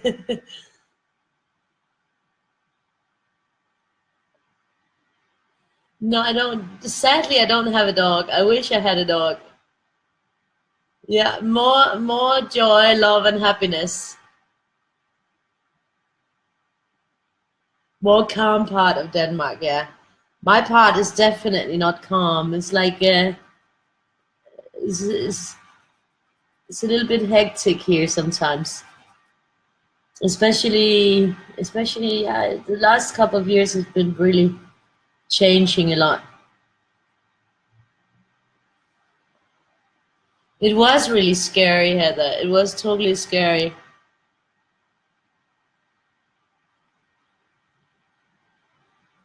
Yeah. Denmark generally is not is not a dangerous place to live, but where I live, it's not dangerous at all. I mean, I don't think it's dangerous. It's just not as calm as the rest of Denmark. Right where I live is more like a. I mean, there are places that are way worse than where I live. I'm not even living in a really. I mean, it can be bad in some areas, in some ways it can be bad, but it's could definitely be worse. There are places that are way worse than where I live. I know that. But it's not calm, and it's the crime rate is growing because of the Eastern European invasion, and that's more or less an EU problem, because the European Union sort of they all of a sudden they wanted to grow faster, so they took in all the Eastern European countries, but they did not do what they did with other countries before that. When they took in Spain and Greece and Portugal, they made sure that those countries had that they bettered the conditions for the people who lived there, which meant that we didn't have these issues before with people coming, because now they are in the EU and they have a right to come here. I have to see if there's another one of those turquoise ones, because this one is feeling like it's a bit on the low down on the ink. And I don't want that blotchiness that comes with a low down on the ink. Okay, on this side it seemed better. But it's because they were being overly, like, oh, we're going to make Europe so big and now we're going to take all the Eastern European countries in. But they didn't adjust anything in those countries that they took in. So the countries are dirt poor. I really understand that those people want to come up here because they can and they have a right to, because now they are EU citizens. It's not the people's fault that they are living in a country with the conditions that are really, really bad. And they just want to do something better for themselves and their families. And what they can earn here, collecting bottles or begging on the street, is more in 1 week than what they will earn in a month in their home country. There's even people who come up here to purposefully become imprisoned because they earn more. Yeah, they get the pocket money for being in jail. If they get jailed up here, they get a room with a bed and a television, and they get pocket money that they can send home to their family. I mean, it's crazy. It's fucking crazy, ain't it? I mean, there's people who come up here and deliberately commit criminal actions in order to get in prison. Because the prison is like a fucking holiday camp. And then they get money and they get a roof over their heads. So it's like crazy. And that's why I say, well, then you should have a rule that these people, they can serve their prison sentence in their own bloody country. Then they don't want to get it in prison, because if you go in prison in those countries, you're fucking fucked. You're not in a holiday camp. So, there's some things that should be switched up a little bit politically. But since, everybody's so, I don't know. It's just a crazy situation where I think that the politicians who make these decisions didn't think it through, uh, because of course the poor Romanian guy who's dreaming of making a better life for his family and thinks that he can come up here and make that happen, make the money to make that happen. Of course, he's, it's just a poor person. And you have whole villages that are so poor that they can't feed their families. And when they see that they get this opportunity, they come up here on buses to beg. But they have to pay the criminals who run the system to get on the bus and get up here. And then they get like, that's a loan, the getting up here. And then they will spend a long time paying back on that loan, not earning money, but just begging for money to give to the criminal organization who got them here in the first place. So it's a really,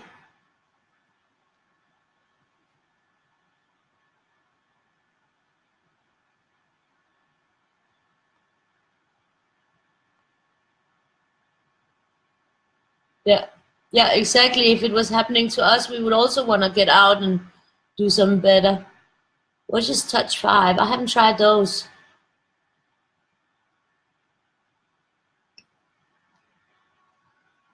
Yeah. Yeah.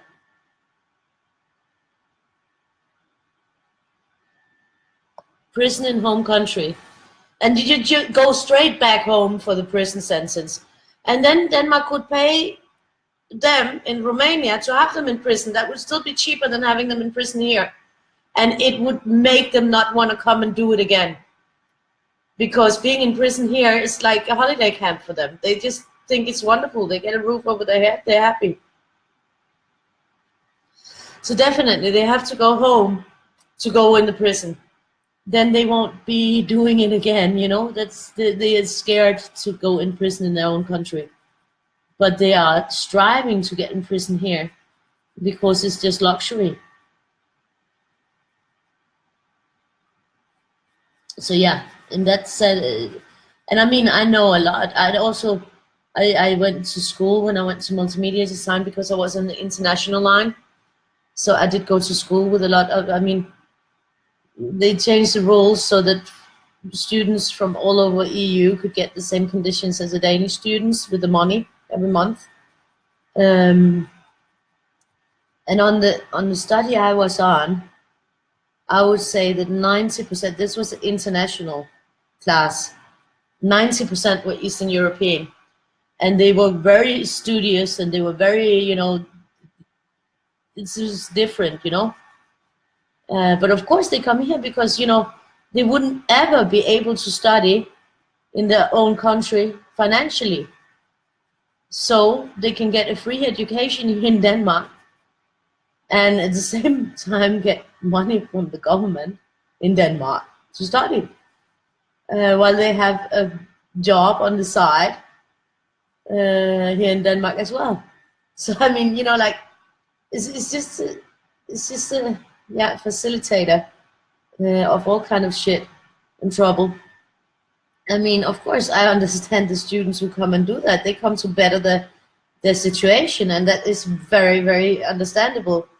But it totally breaks a country like Denmark that is so small because we can't afford it.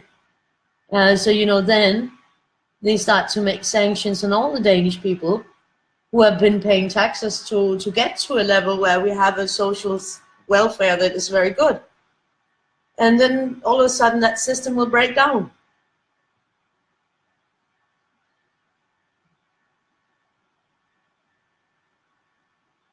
Exactly. We have people who are here who have been so criminal, but that they can't send back because they say, oh, but he's in danger in his own country, so we have to have him here, even though that he's not supposed to be here. It costs the society millions. Yeah, prisoners are being treated better than seniors in some places as well. It's really, really sad. It's very, very sad. It's very sad the way that the world is coming, what the world is coming to.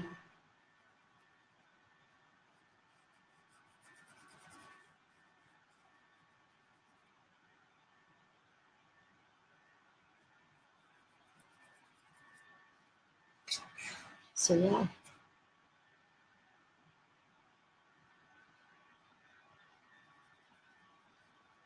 it's kind of, it's things like that that disturbs your view of society and the world and fairness.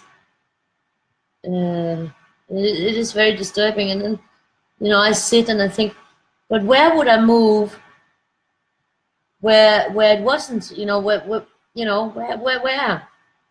where would you go to have a fairer, a more fair situation?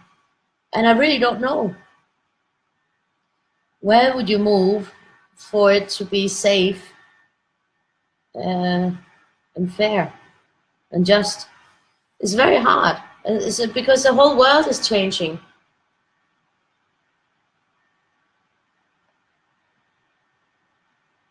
So we should stop talking that stressful talk. We shouldn't talk about this kind of stressful things when we're actually supposed to just have a good time and color. Let's have fun with Mr. Choppy Cheeks and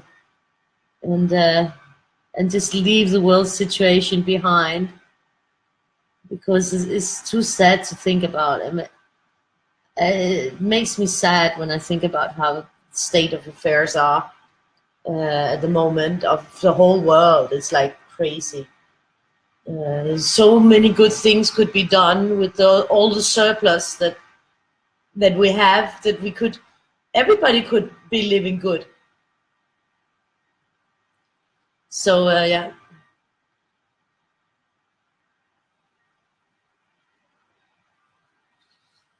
That's cheap for the Artify. I don't know them. I've never tried them.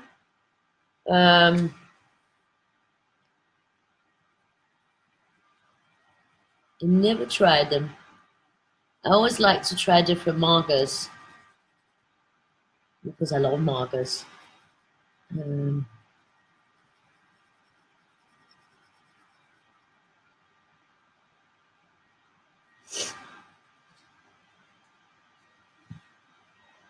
Exactly. We need to enjoy this. No more politics.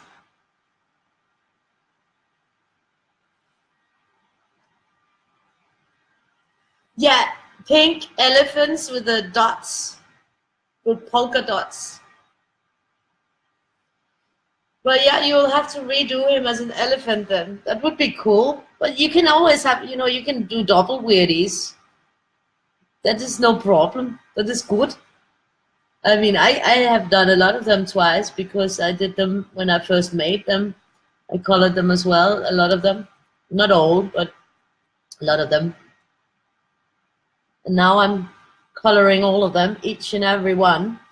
So that's going to be some collection of colored weirdies. And I'm really enjoying revisiting them and reconnecting with them, with each and every one of them. It's so nice. I do love these drawings a lot. And I know I never really did anything for the weirdies because I didn't have time. I just put the books out there and I didn't do a lot. But now we're doing it, so we're having fun. My wine, I drink mainly Cabernet Sauvignon grape because it's a mild one, but with a good power kick on the taste. Yeah, I like that. So yeah, and I have usually 1 or 2 glasses in the evening. It's sort of now it's my time. Now Victoria is in bed and it's my time. So yeah, that's sort of what signifies my time, is that when she's gone to bed and I pour a glass of red wine. And I don't really necessarily have it every day. Sometimes I pour a glass and it stands there for like 3 hours. I have one sip or something, but it's just like this, it's my going into my time mode. So it's sort of like a little ritual, I guess. Sometimes I have a little bit more my time. Yesterday, me and Joseph had a few glasses more of my time which was nice. That's nice that he, sometimes I've had boyfriends who didn't drink. It's really annoying. I mean, that just, it's nice to be able to sit and have a glass of wine together, and it's a nice thing, I think, because I enjoy that. And he's very, he drinks beer, he drinks wine, and he's not like excessive in drinking, I think. But he drinks a couple of glasses with me, and we talk, and we have a nice time together. He's very communicative, which is interesting because I never really had a lot of boyfriends that were very communicative. I mean, all my boyfriends have always been very extreme alphas, and he's also extreme alpha, but he's also communicative and interested in what I do, and interested in speaking with me and hearing what I think about things. And so he's all around pretty much a nice guy. I know he probably has some issues, but I haven't pushed him on that. I don't think we've known each other long enough. And I don't push people on their issues. I get to know them on what I see. And then, if they have issues and there's things, it will usually, best to wait until people volunteer the information.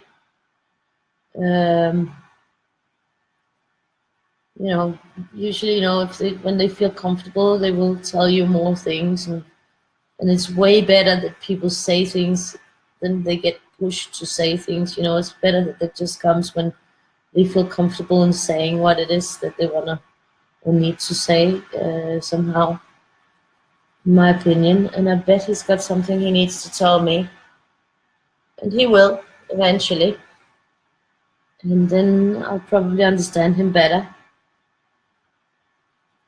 Yesterday he said, "You have to think that I also have some issues." I said, "Yeah, I know. I've known all along. But I don't push you on the issues. One day you will tell me, and that's it. That's okay. I won't push it." And he seemed happy with that. So we'll see. At some point I'll find out. I mean, I don't like people pushing me either. I got issues. It's not all issues that I want to discuss or talk about. So, we all got our little, especially when we've lived a long life, it's not like you can meet somebody who's, in the late 40s and the 50s, and they haven't got something somewhere in their life that's an issue. Of course, everybody's got something when you reach a certain age and you have a whole life behind you where you've lived and learned, and you loved, and you've been disappointed, and you've been surprised, and there's things that happen that you don't necessarily want to tell a new person right away, that you want to sort of hold off with.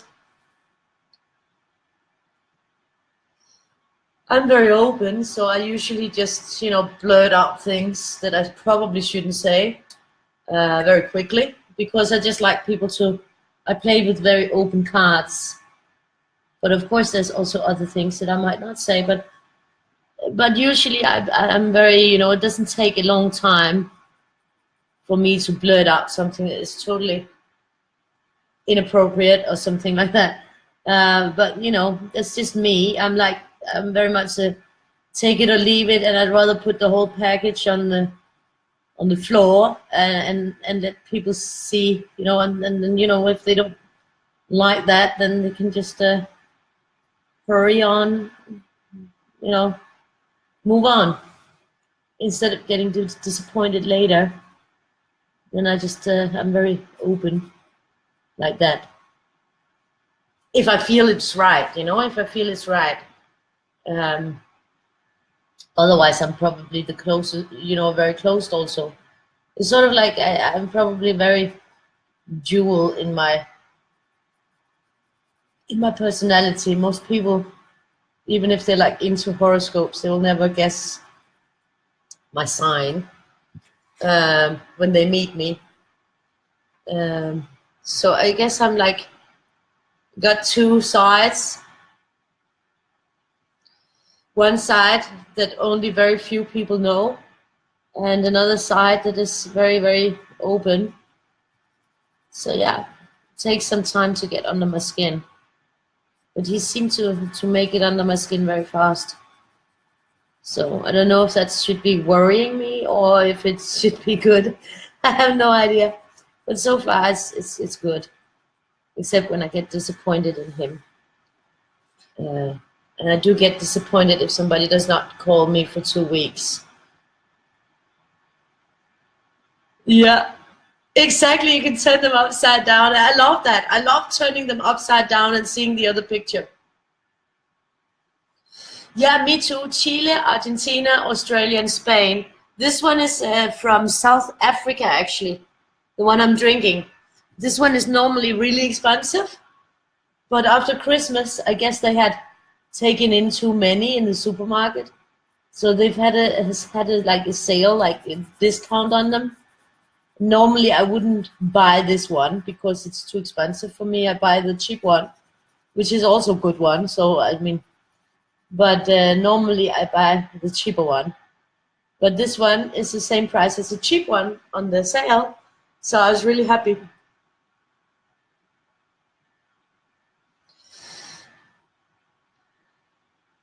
I prefer red also.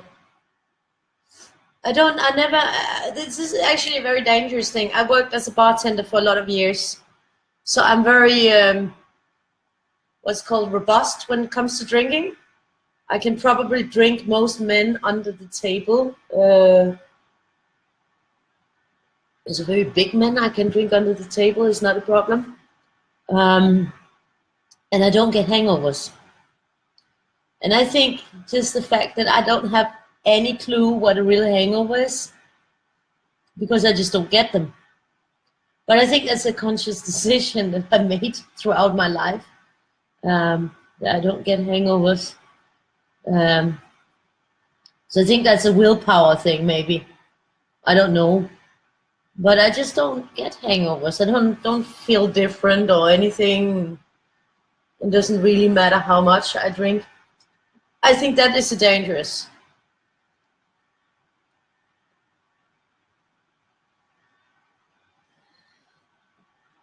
Yeah.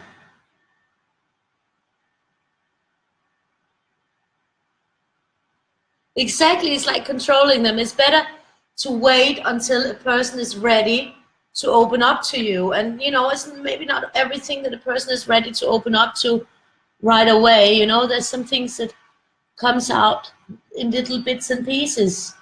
And that's okay. And if you really like a person, you respect that and you give them the time that they need to get to a point where they feel comfortable. You don't push anything. I never push. Um, I can be pushy, but not in something, you know, that, you know, I let things come and develop slowly. So I'm never going to push him, um, unless I find something to really push about. Uh, I mean, some if he'd been lying, then I'd probably rather dump him than push him. You know, I don't like liars. And then to me, he doesn't seem like a liar. So I'm not thinking that he's lying. But there's probably some stuff that he's not saying, that he will say at some point when he's ready. I don't like being controlled. Mr. Choppy Cheeks, yeah. Hi Ross, nice to see you. You're not late because we're just taking it nice and slow and easy and having a good time. Yeah. Oh, that sounds lovely. Argentina, Fuson. Sounds good, Bev.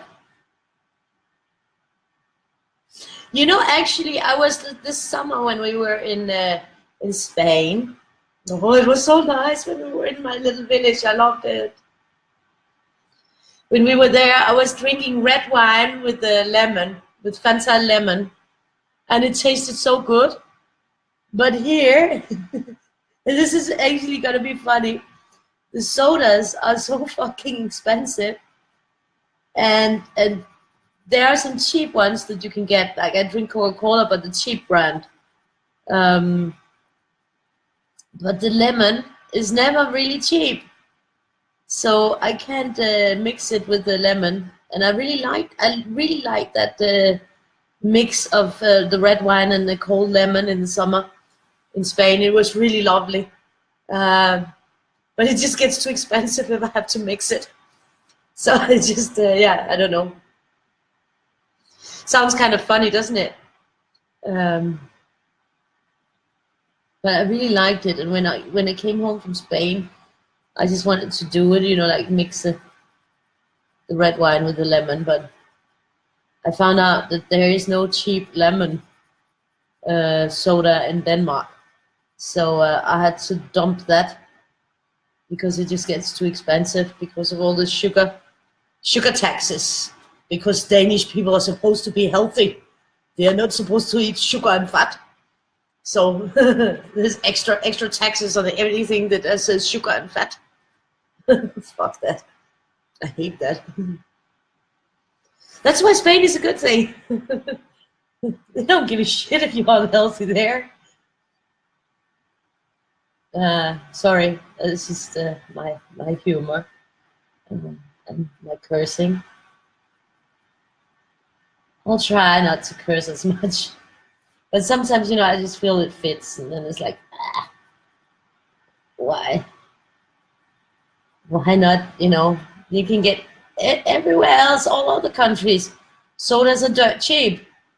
But in Denmark, oh no, we have to pay like a shitload of money for buying a soda so that you can mix your wine with soda.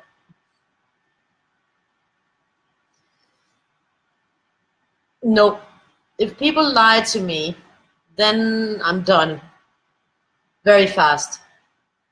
Uh, so if I find that somebody's lying to me, then they are out the door in a jiffy.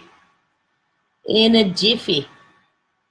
I don't like that. I don't appreciate it, and I give too much of myself in a relationship with other people to be lied to. It's disrespectful.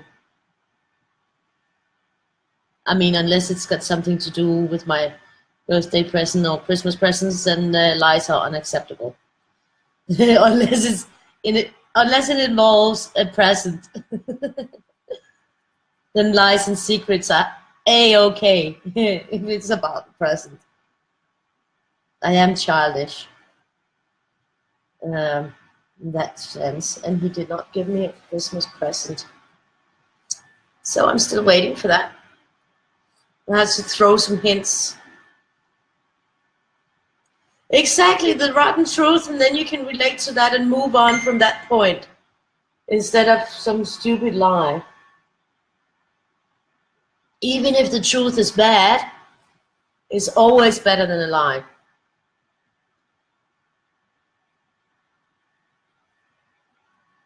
Oh, I'm liking him. He's shaping up so nicely. And I can't wait for tomorrow's Queenie one. I really like her too. She's so awesome.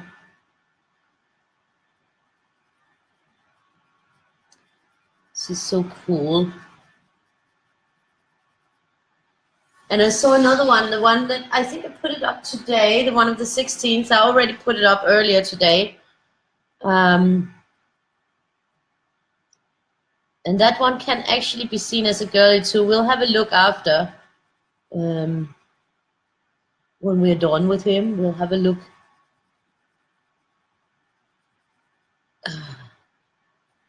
This one, actually, this pink one smells more than the others, I think. Or maybe it's just because I've now been coloring for some while, so the smell is starting to sort of like hang around.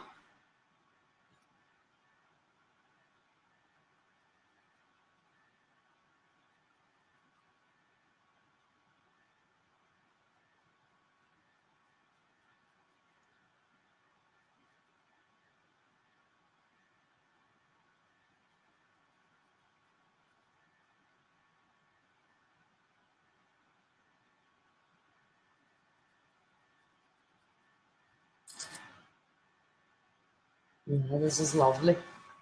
It's like he's shaping up with the rainbows and everything inside, and he looks happy. I think he looks happy. Mr. Chubby Cheeks is looking happy. Look at his face.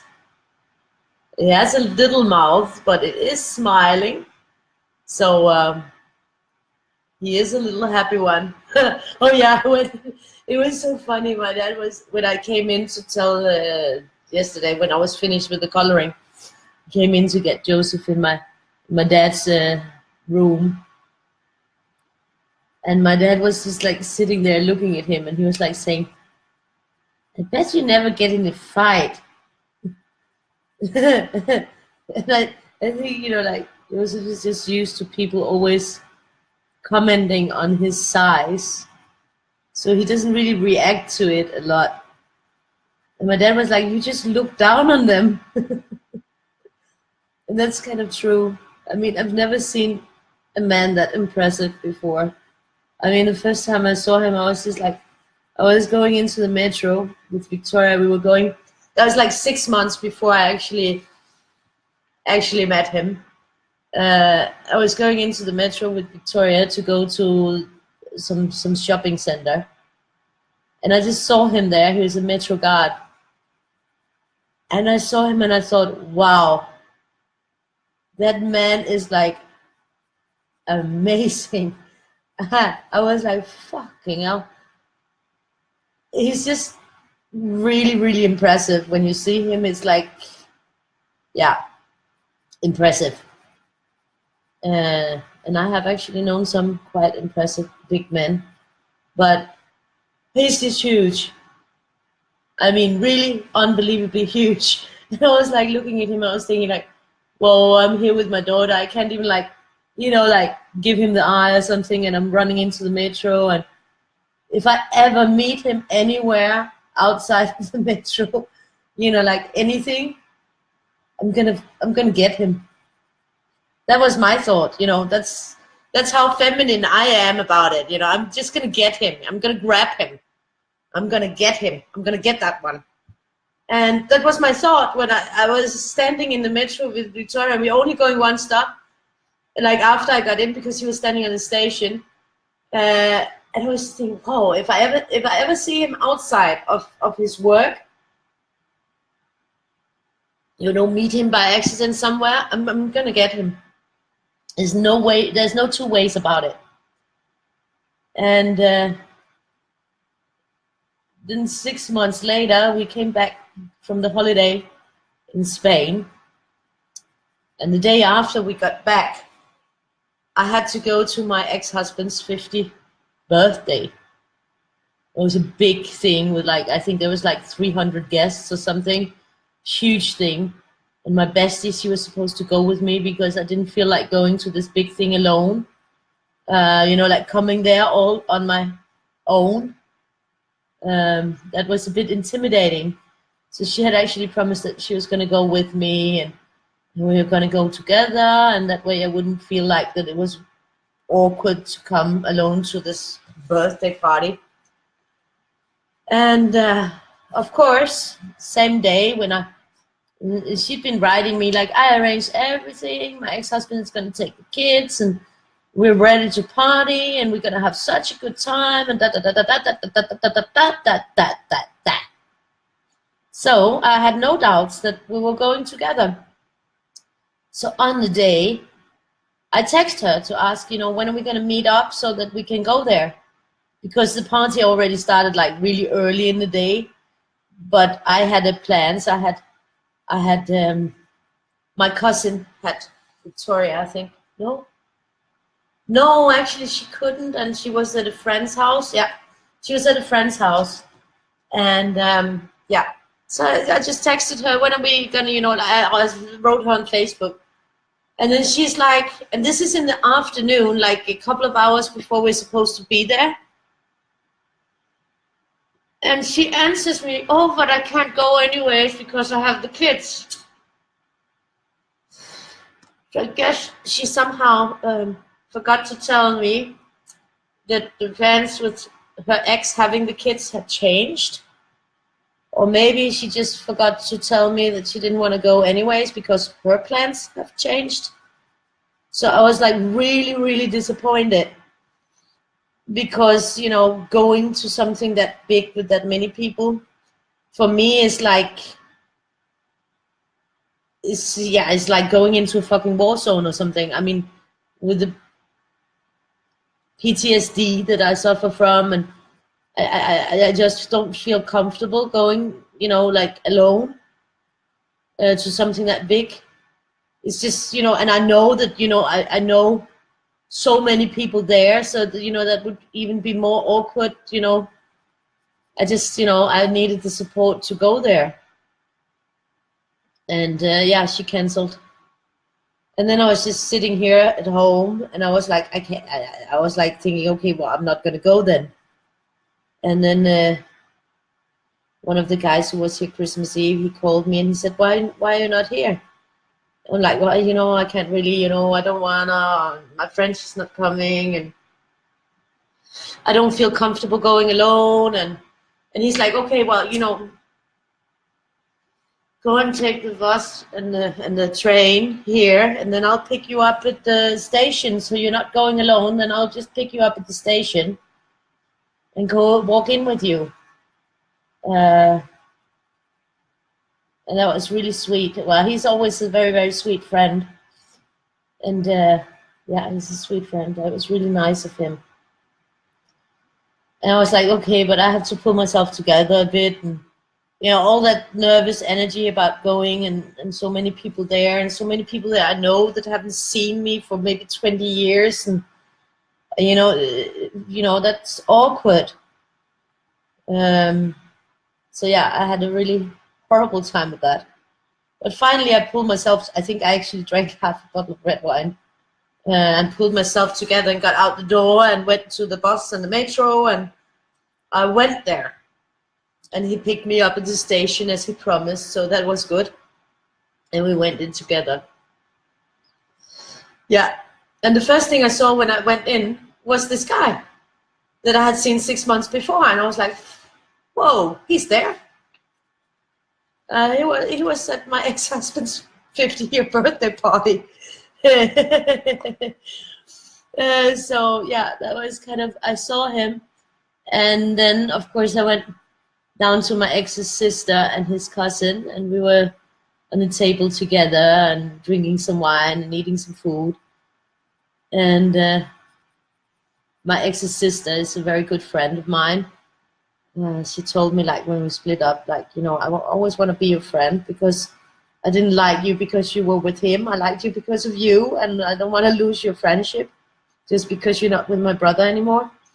So we've always had a good friendship, and I appreciate her friendship.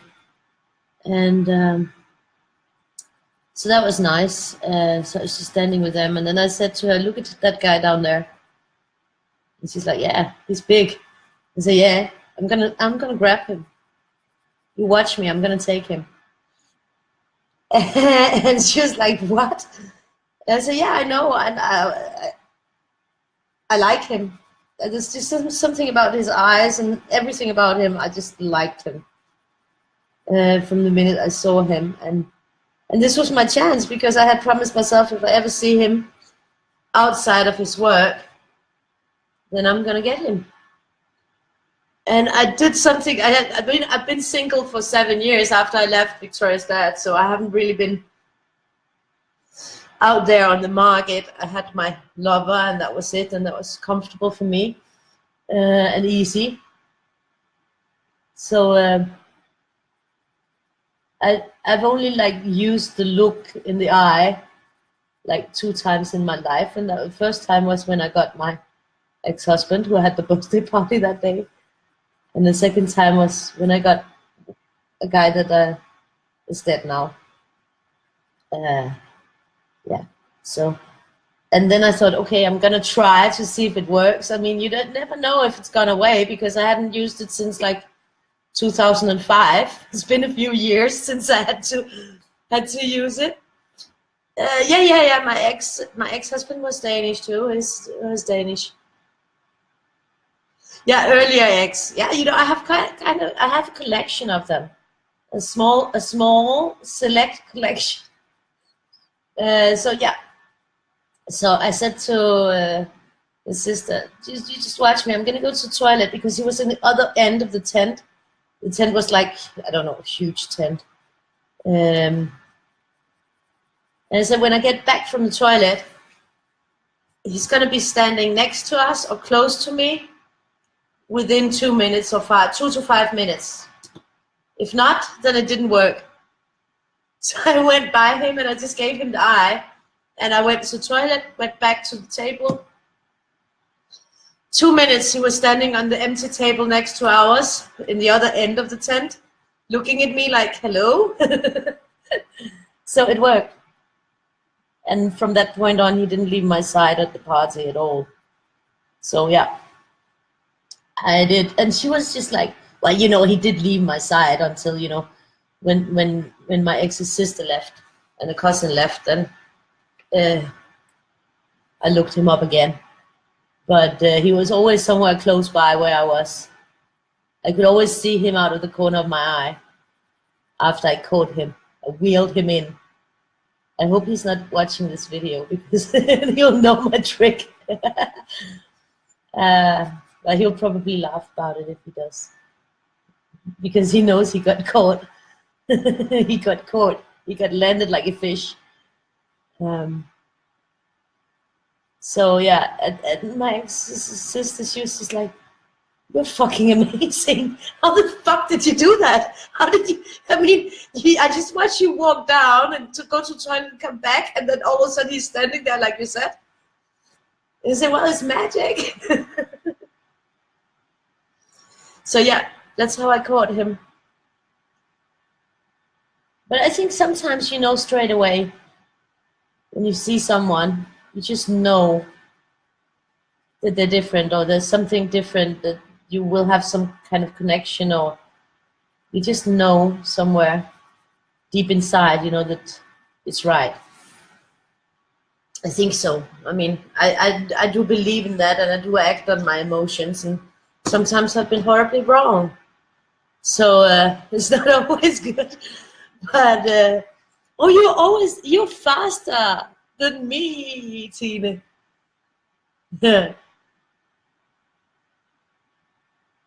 Yeah, I should actually go to the toilet too, but not yet. I'm getting there. Yeah, but yeah, it was quite a catch.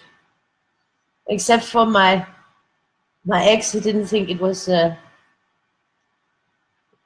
I don't know what's wrong with him, because he's got a new girlfriend. He's had a wife in between and a kid and everything. So, I mean, it's not like yesterday that we broke up. We broke up in 2002. And I know he was by with clothes today for Victoria, and we do have a very strong friendship, and we will always have. He will always be my family. He will always be my family. We broke up because of my smoking cigarettes. So it was a very lame reason after 10 years. But that was it. He didn't want to watch me kill myself, but I'm not dead yet. So, I mean, 2002, that's 15 years ago that we broke up officially, after having been together for 10 years. And so you can see that's a long time ago, but we've known each other a lifetime, really a lifetime. And of course, that's always, you know, it's always, you know, some people will always be there in your life, and some people will disappear. But I think that I'll be looking at him when we're 80 years old too. Probably. I don't know what he'll be coming by with when I'm 80, but there will be something for sure. So yeah, he was a little bit like, yeah, I don't know. He was a little bit disgruntled about it the next day. He was like, He said some kind of inappropriate things, but I chose to not listen, because he really had no right to say that. but it was okay. And he's fine now. I mean, he always recuperates when I wreak havoc. Besides, he's got a girlfriend. His girlfriend was there. So what's the what? His ex-wife is supposed to stay chaste as his. I didn't do anything, you know. I just flirted with him. Just flirted. I didn't even kiss with him or anything. I just hung out, and he was there, and a friend of his came to pick him up, and they drove me to my house so that I didn't have to go home, like, you know, and with the public transport. So, and then we had our first date like 3-4 days later. Then we went on a date, and yeah, that was it. So that was how I met him, how I sort of found him. I think so it's kind of nice. I think it's nice. It's a nice way, because I already saw him. I already saw him before. You're also finished. You're all finishing before me. It's just because I'm sitting here talking and talking and talking and talking. So you finished before me, but that's okay. I'm just slow-mo. But I think I'm also coloring a lot slower with these Sharpies than, for instance, I do with the tiger markers. With the tigers, I color faster because they cover faster. These you sort of have to take in smaller sweeps, whereas with the tiger markers you can make like one big. It's just faster. But I don't mind that it takes time, because then you get more into it, and I think it's a really nice result so far. I like playing with it. And Mr. Choppy Cheeks is becoming beautiful. And yeah, I'll have to. Now I have a few more. This is the 14th, so actually this is the end of our second week of Weirdies. So we are into having 2 weeks. There's only like 50 weeks left to go. It's only like 50 weeks left to go. And then all the Weirdies are colored. But then, of course, there's all the new ones that I've drawn. So, yeah. There's Weirdies. There's fresh baked Weirdies all around.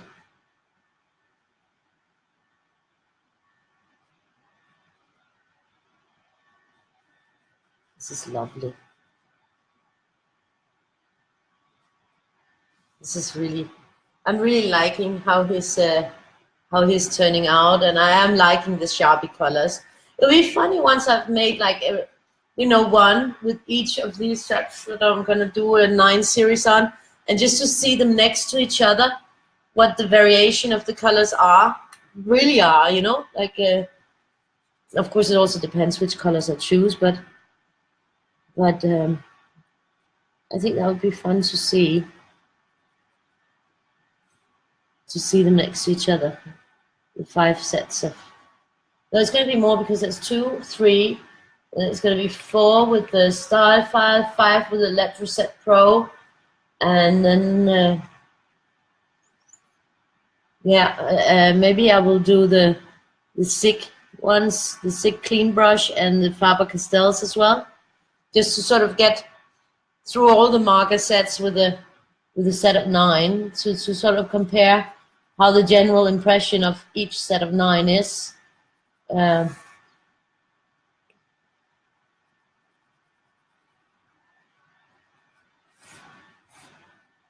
don't know if that's a funny thing, but to me it's funny to see which ones I choose, how close they are to each other, because I'm not trying to choose them for closeness. I'm trying to choose them for which colors I like in the set, but still going in my rainbow thingy.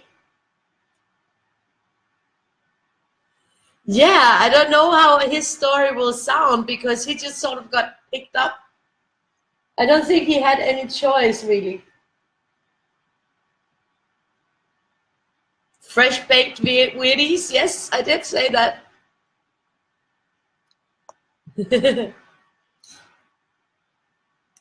I have so many colorful stories. I could write a book. I could write several books with different themes. Not all of them would be very, very happy reads, but most would probably have a great deal of sarcasm. So it probably wouldn't be boring. I'll let my ex-husband write the first book. He's actually doing it, so he'll get to do the first book, and maybe I'll do one later. Then everybody can hear the full story. So we'll see. We'll see when his comes out, and there is actually already one book about him, but we'll see. His will probably be way more interesting. So it'll be fun. Maybe I'll even get to know some stuff I didn't know for 10 years. Finally, maybe. Nah, I don't think so. Probably won't.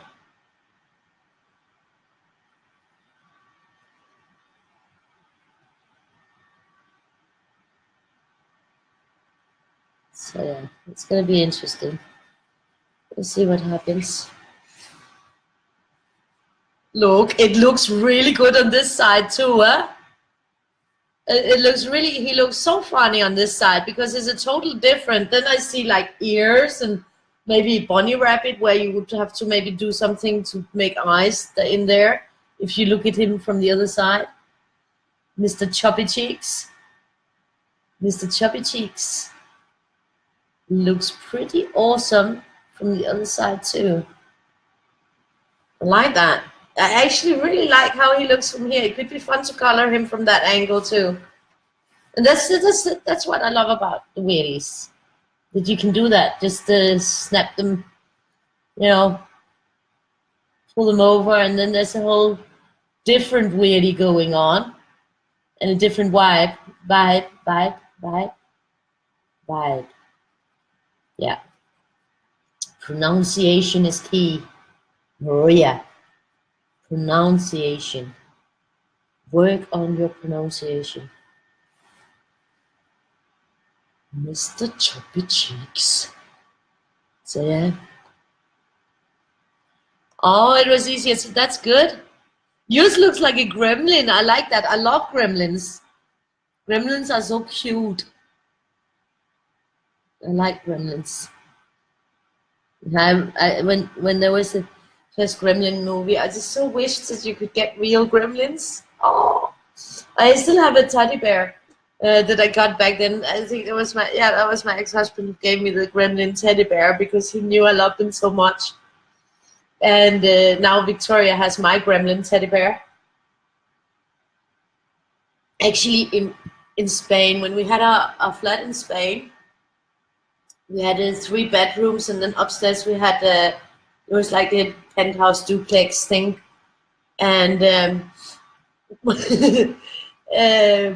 one of the rooms, we had our master bedroom, and then we had 2 guest rooms because he have 2 sisters, and the one had 4 kids, and the other one had 3. So there was a lot of.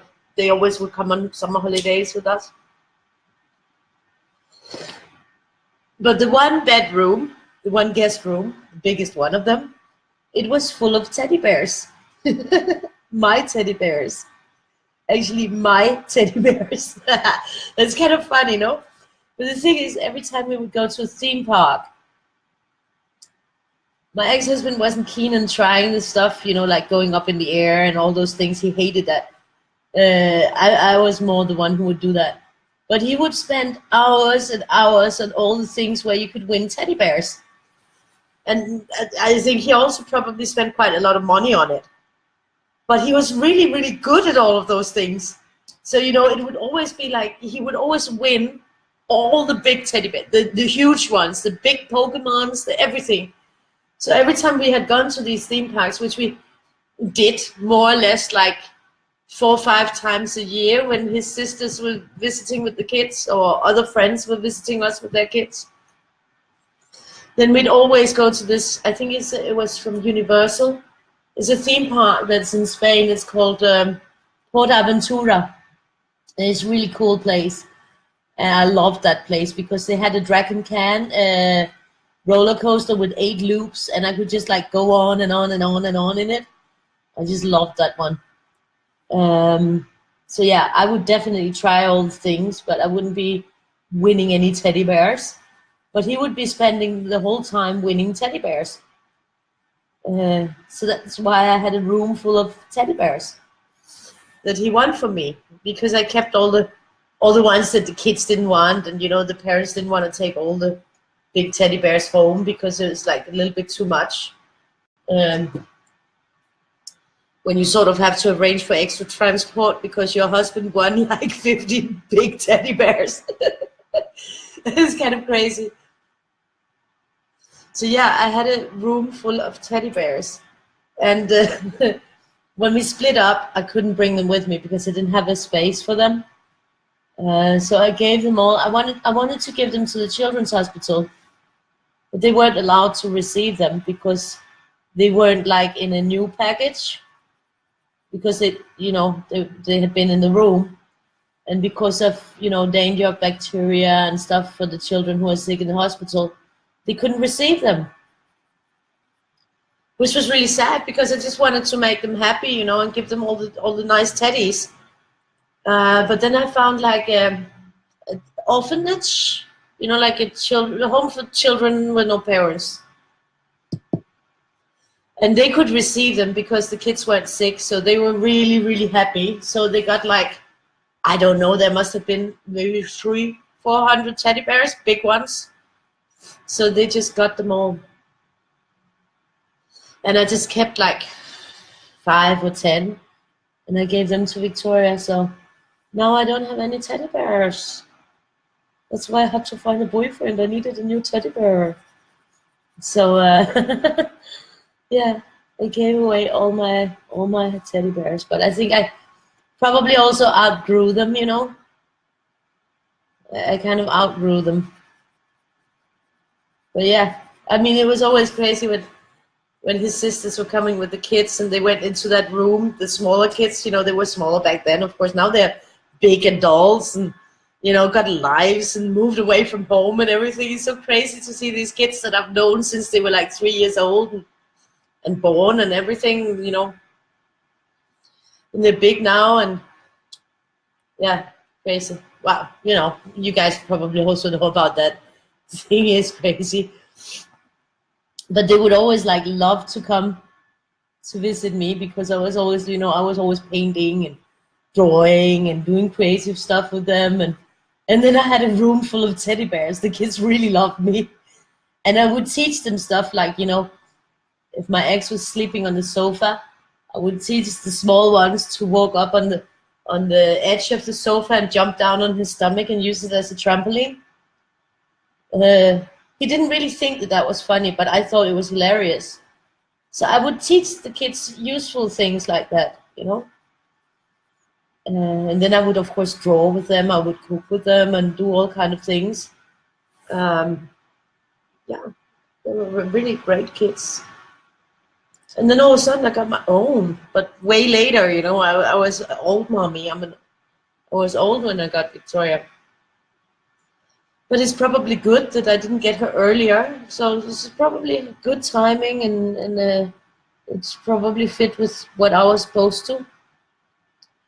So yeah, yeah, I would teach them to jump on his stomach. And he never got angry with me. He always took it. It was really nice. It was a really mean thing to do, huh?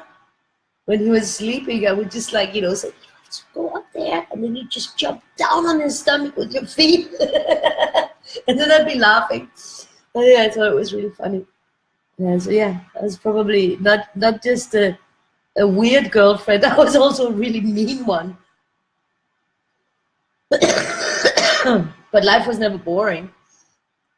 I mean, he could come home and he wouldn't find a place to sit because I had paints drying all over the place that I had painted. I don't know how many things. That was why he got me a studio. Because he was like, I can never like get to the couch or anything because you have paintings and paints everywhere in the house. And then he was like, let's find you a studio where you can have all your paints and work from, and you can sell your stuff, and then I don't have to I don't have to like look for a spot in the sofa because everything is full of drying paints. Yeah, I'm a child at heart too. I have to. I mean, yeah, I have to. Yeah, I think the kids found me really cool. They just loved to hang out with me because I was funny and crazy and would do crazy stuff. You know, like with them. You know, just do something totally out of the book. You know, like really, you know, stuff that their parents wouldn't do or anybody else probably wouldn't do, maybe. But you know, I had lots of fun with them, and they still like me today. So I guess that's because I was a fun person to hang around with when they were small, so they remember me.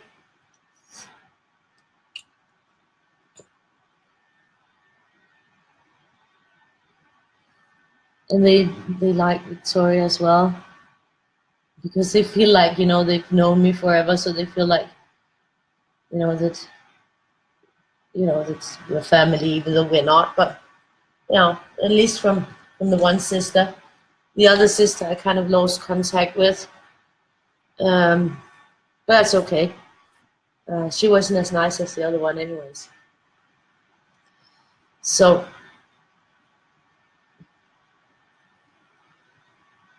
this is nice. He's being choppy cheeks, Mr. Nice.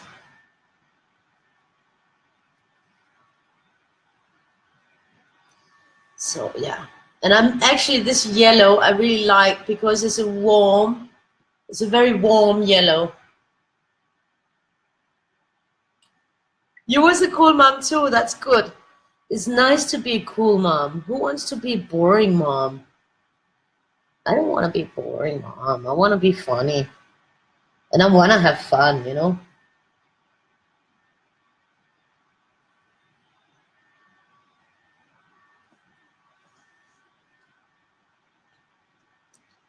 Uh, Mr. Choppy Cheeks.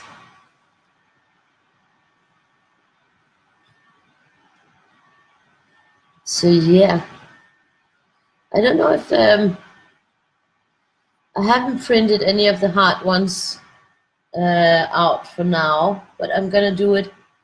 So we're gonna have like at least a couple of them to color for fun, to test them out in the following days when I can take a few samples, um, because I do like, you know, I don't color on the originals. I color on the printout.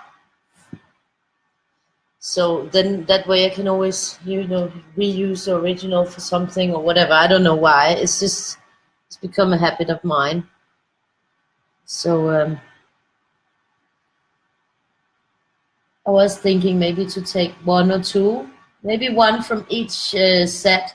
One abstract love, one lovely Dala, and one pattern, and make a little, you know, like a little tester preview set that we could color for fun and have a good time with. We just have to fit it in somewhere. Maybe when there is a weirdie that is not a biggie weirdie, that is not going to take too long, then we could do a hard thing but afterwards, and so that could be interesting. Let's just do a little bit. Just to do a little bit.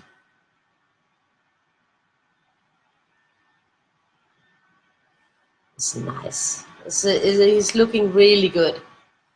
I really loved when I turned him around the other time, because I've never seen Mr. Chubby. I've never really thought about him the other way around. But when I turned him around, I was seeing like, whoa, he's pretty cool the other way around. And totally you don't see Mr. Chubby Cheeks anymore. He becomes a different dude.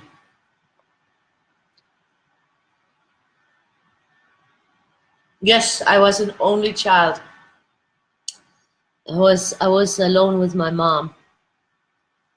So yeah, I was an only child. That's why I feel so horrible that Victoria is an only child. I really wanted her to have a brother or sister, but I guess the train kind of left on that one. I mean, now I'm 43, going on 44. In July, I'll be 44.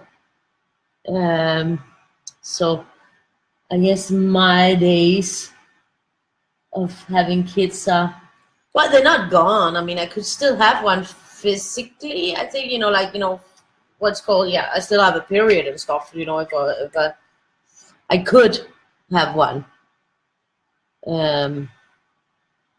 But I'm just thinking now she's 8. If I should have had one, it should have been when she had been like 2 or 3, like a little bit earlier. But I really hate the thought of her being a lonely child. I would like her to have sisters or brothers or, some siblings. I think that's nice when you grow up and when you get older and your parents die. It's nice that you still have some family you can relate to. So I would have loved to have one more, but it didn't really turn out that way. I know I can still make it, but maybe it's... Does he look mean? Victoria has a half-sister. Victoria's dad have a girl in Ecuador, but she's in Ecuador, and she just turned 18. So he's not mean. Mr. Chubby Cheeks is not mean. So yeah, Upside Down is a whole different story. But we finished him. But he's not a meanie. He looks like a mean clown. Janet. Well, whatever you think he looks like is fine. But I don't think he's mean. I have some Weirdies that look meaner, I think. But some of them, they do have some mean eyes. But they're not really mean. They just look weird. So we're gonna have a look at the one that I put up today for the 16th. I put it up like this. And I'm guessing that this one could both be female or male, depending on what you think when you see it from this side. But then when you see it from this side, I'm thinking like, when I see it from this side, I'm thinking like a girly here with a hat and a dress. So, it can go both ways. So this is the one that's up on the pay hip now that you can grab, that I put the link already. And that's the one for the 16th. And we got this girly, this Queenie girly for tomorrow. And we're going to have a lot of fun with her. I'm quite sure she's going to be fun to color. So that's sort of the plan for the next 2 days. And then I'm actually thinking, it's not that late. So I'm going to be drawing a few twisters. I'm going to visit the bathroom. And I'll start a new video. And I'll draw maybe 2 or 3 twisters. Not a lot. Exactly, the girl in a dress. So yeah, I will be going on again in 5-10 minutes. And then I'll draw up 2, maybe 3 twisters, not more. Because I have to save the fingers. So I'll be drawing live, and if you want to join me, you're welcome. Otherwise, thank you for tonight. And we got another Weirdie down, 14. 2 weeks we've been at it. That's pretty cool. So see you. Don't forget to download your Weirdie so you're ready for the next coloring session tomorrow. And I will be drawing in a bit. So bye-bye, and thank you for joining me and making this evening special and funny and nice.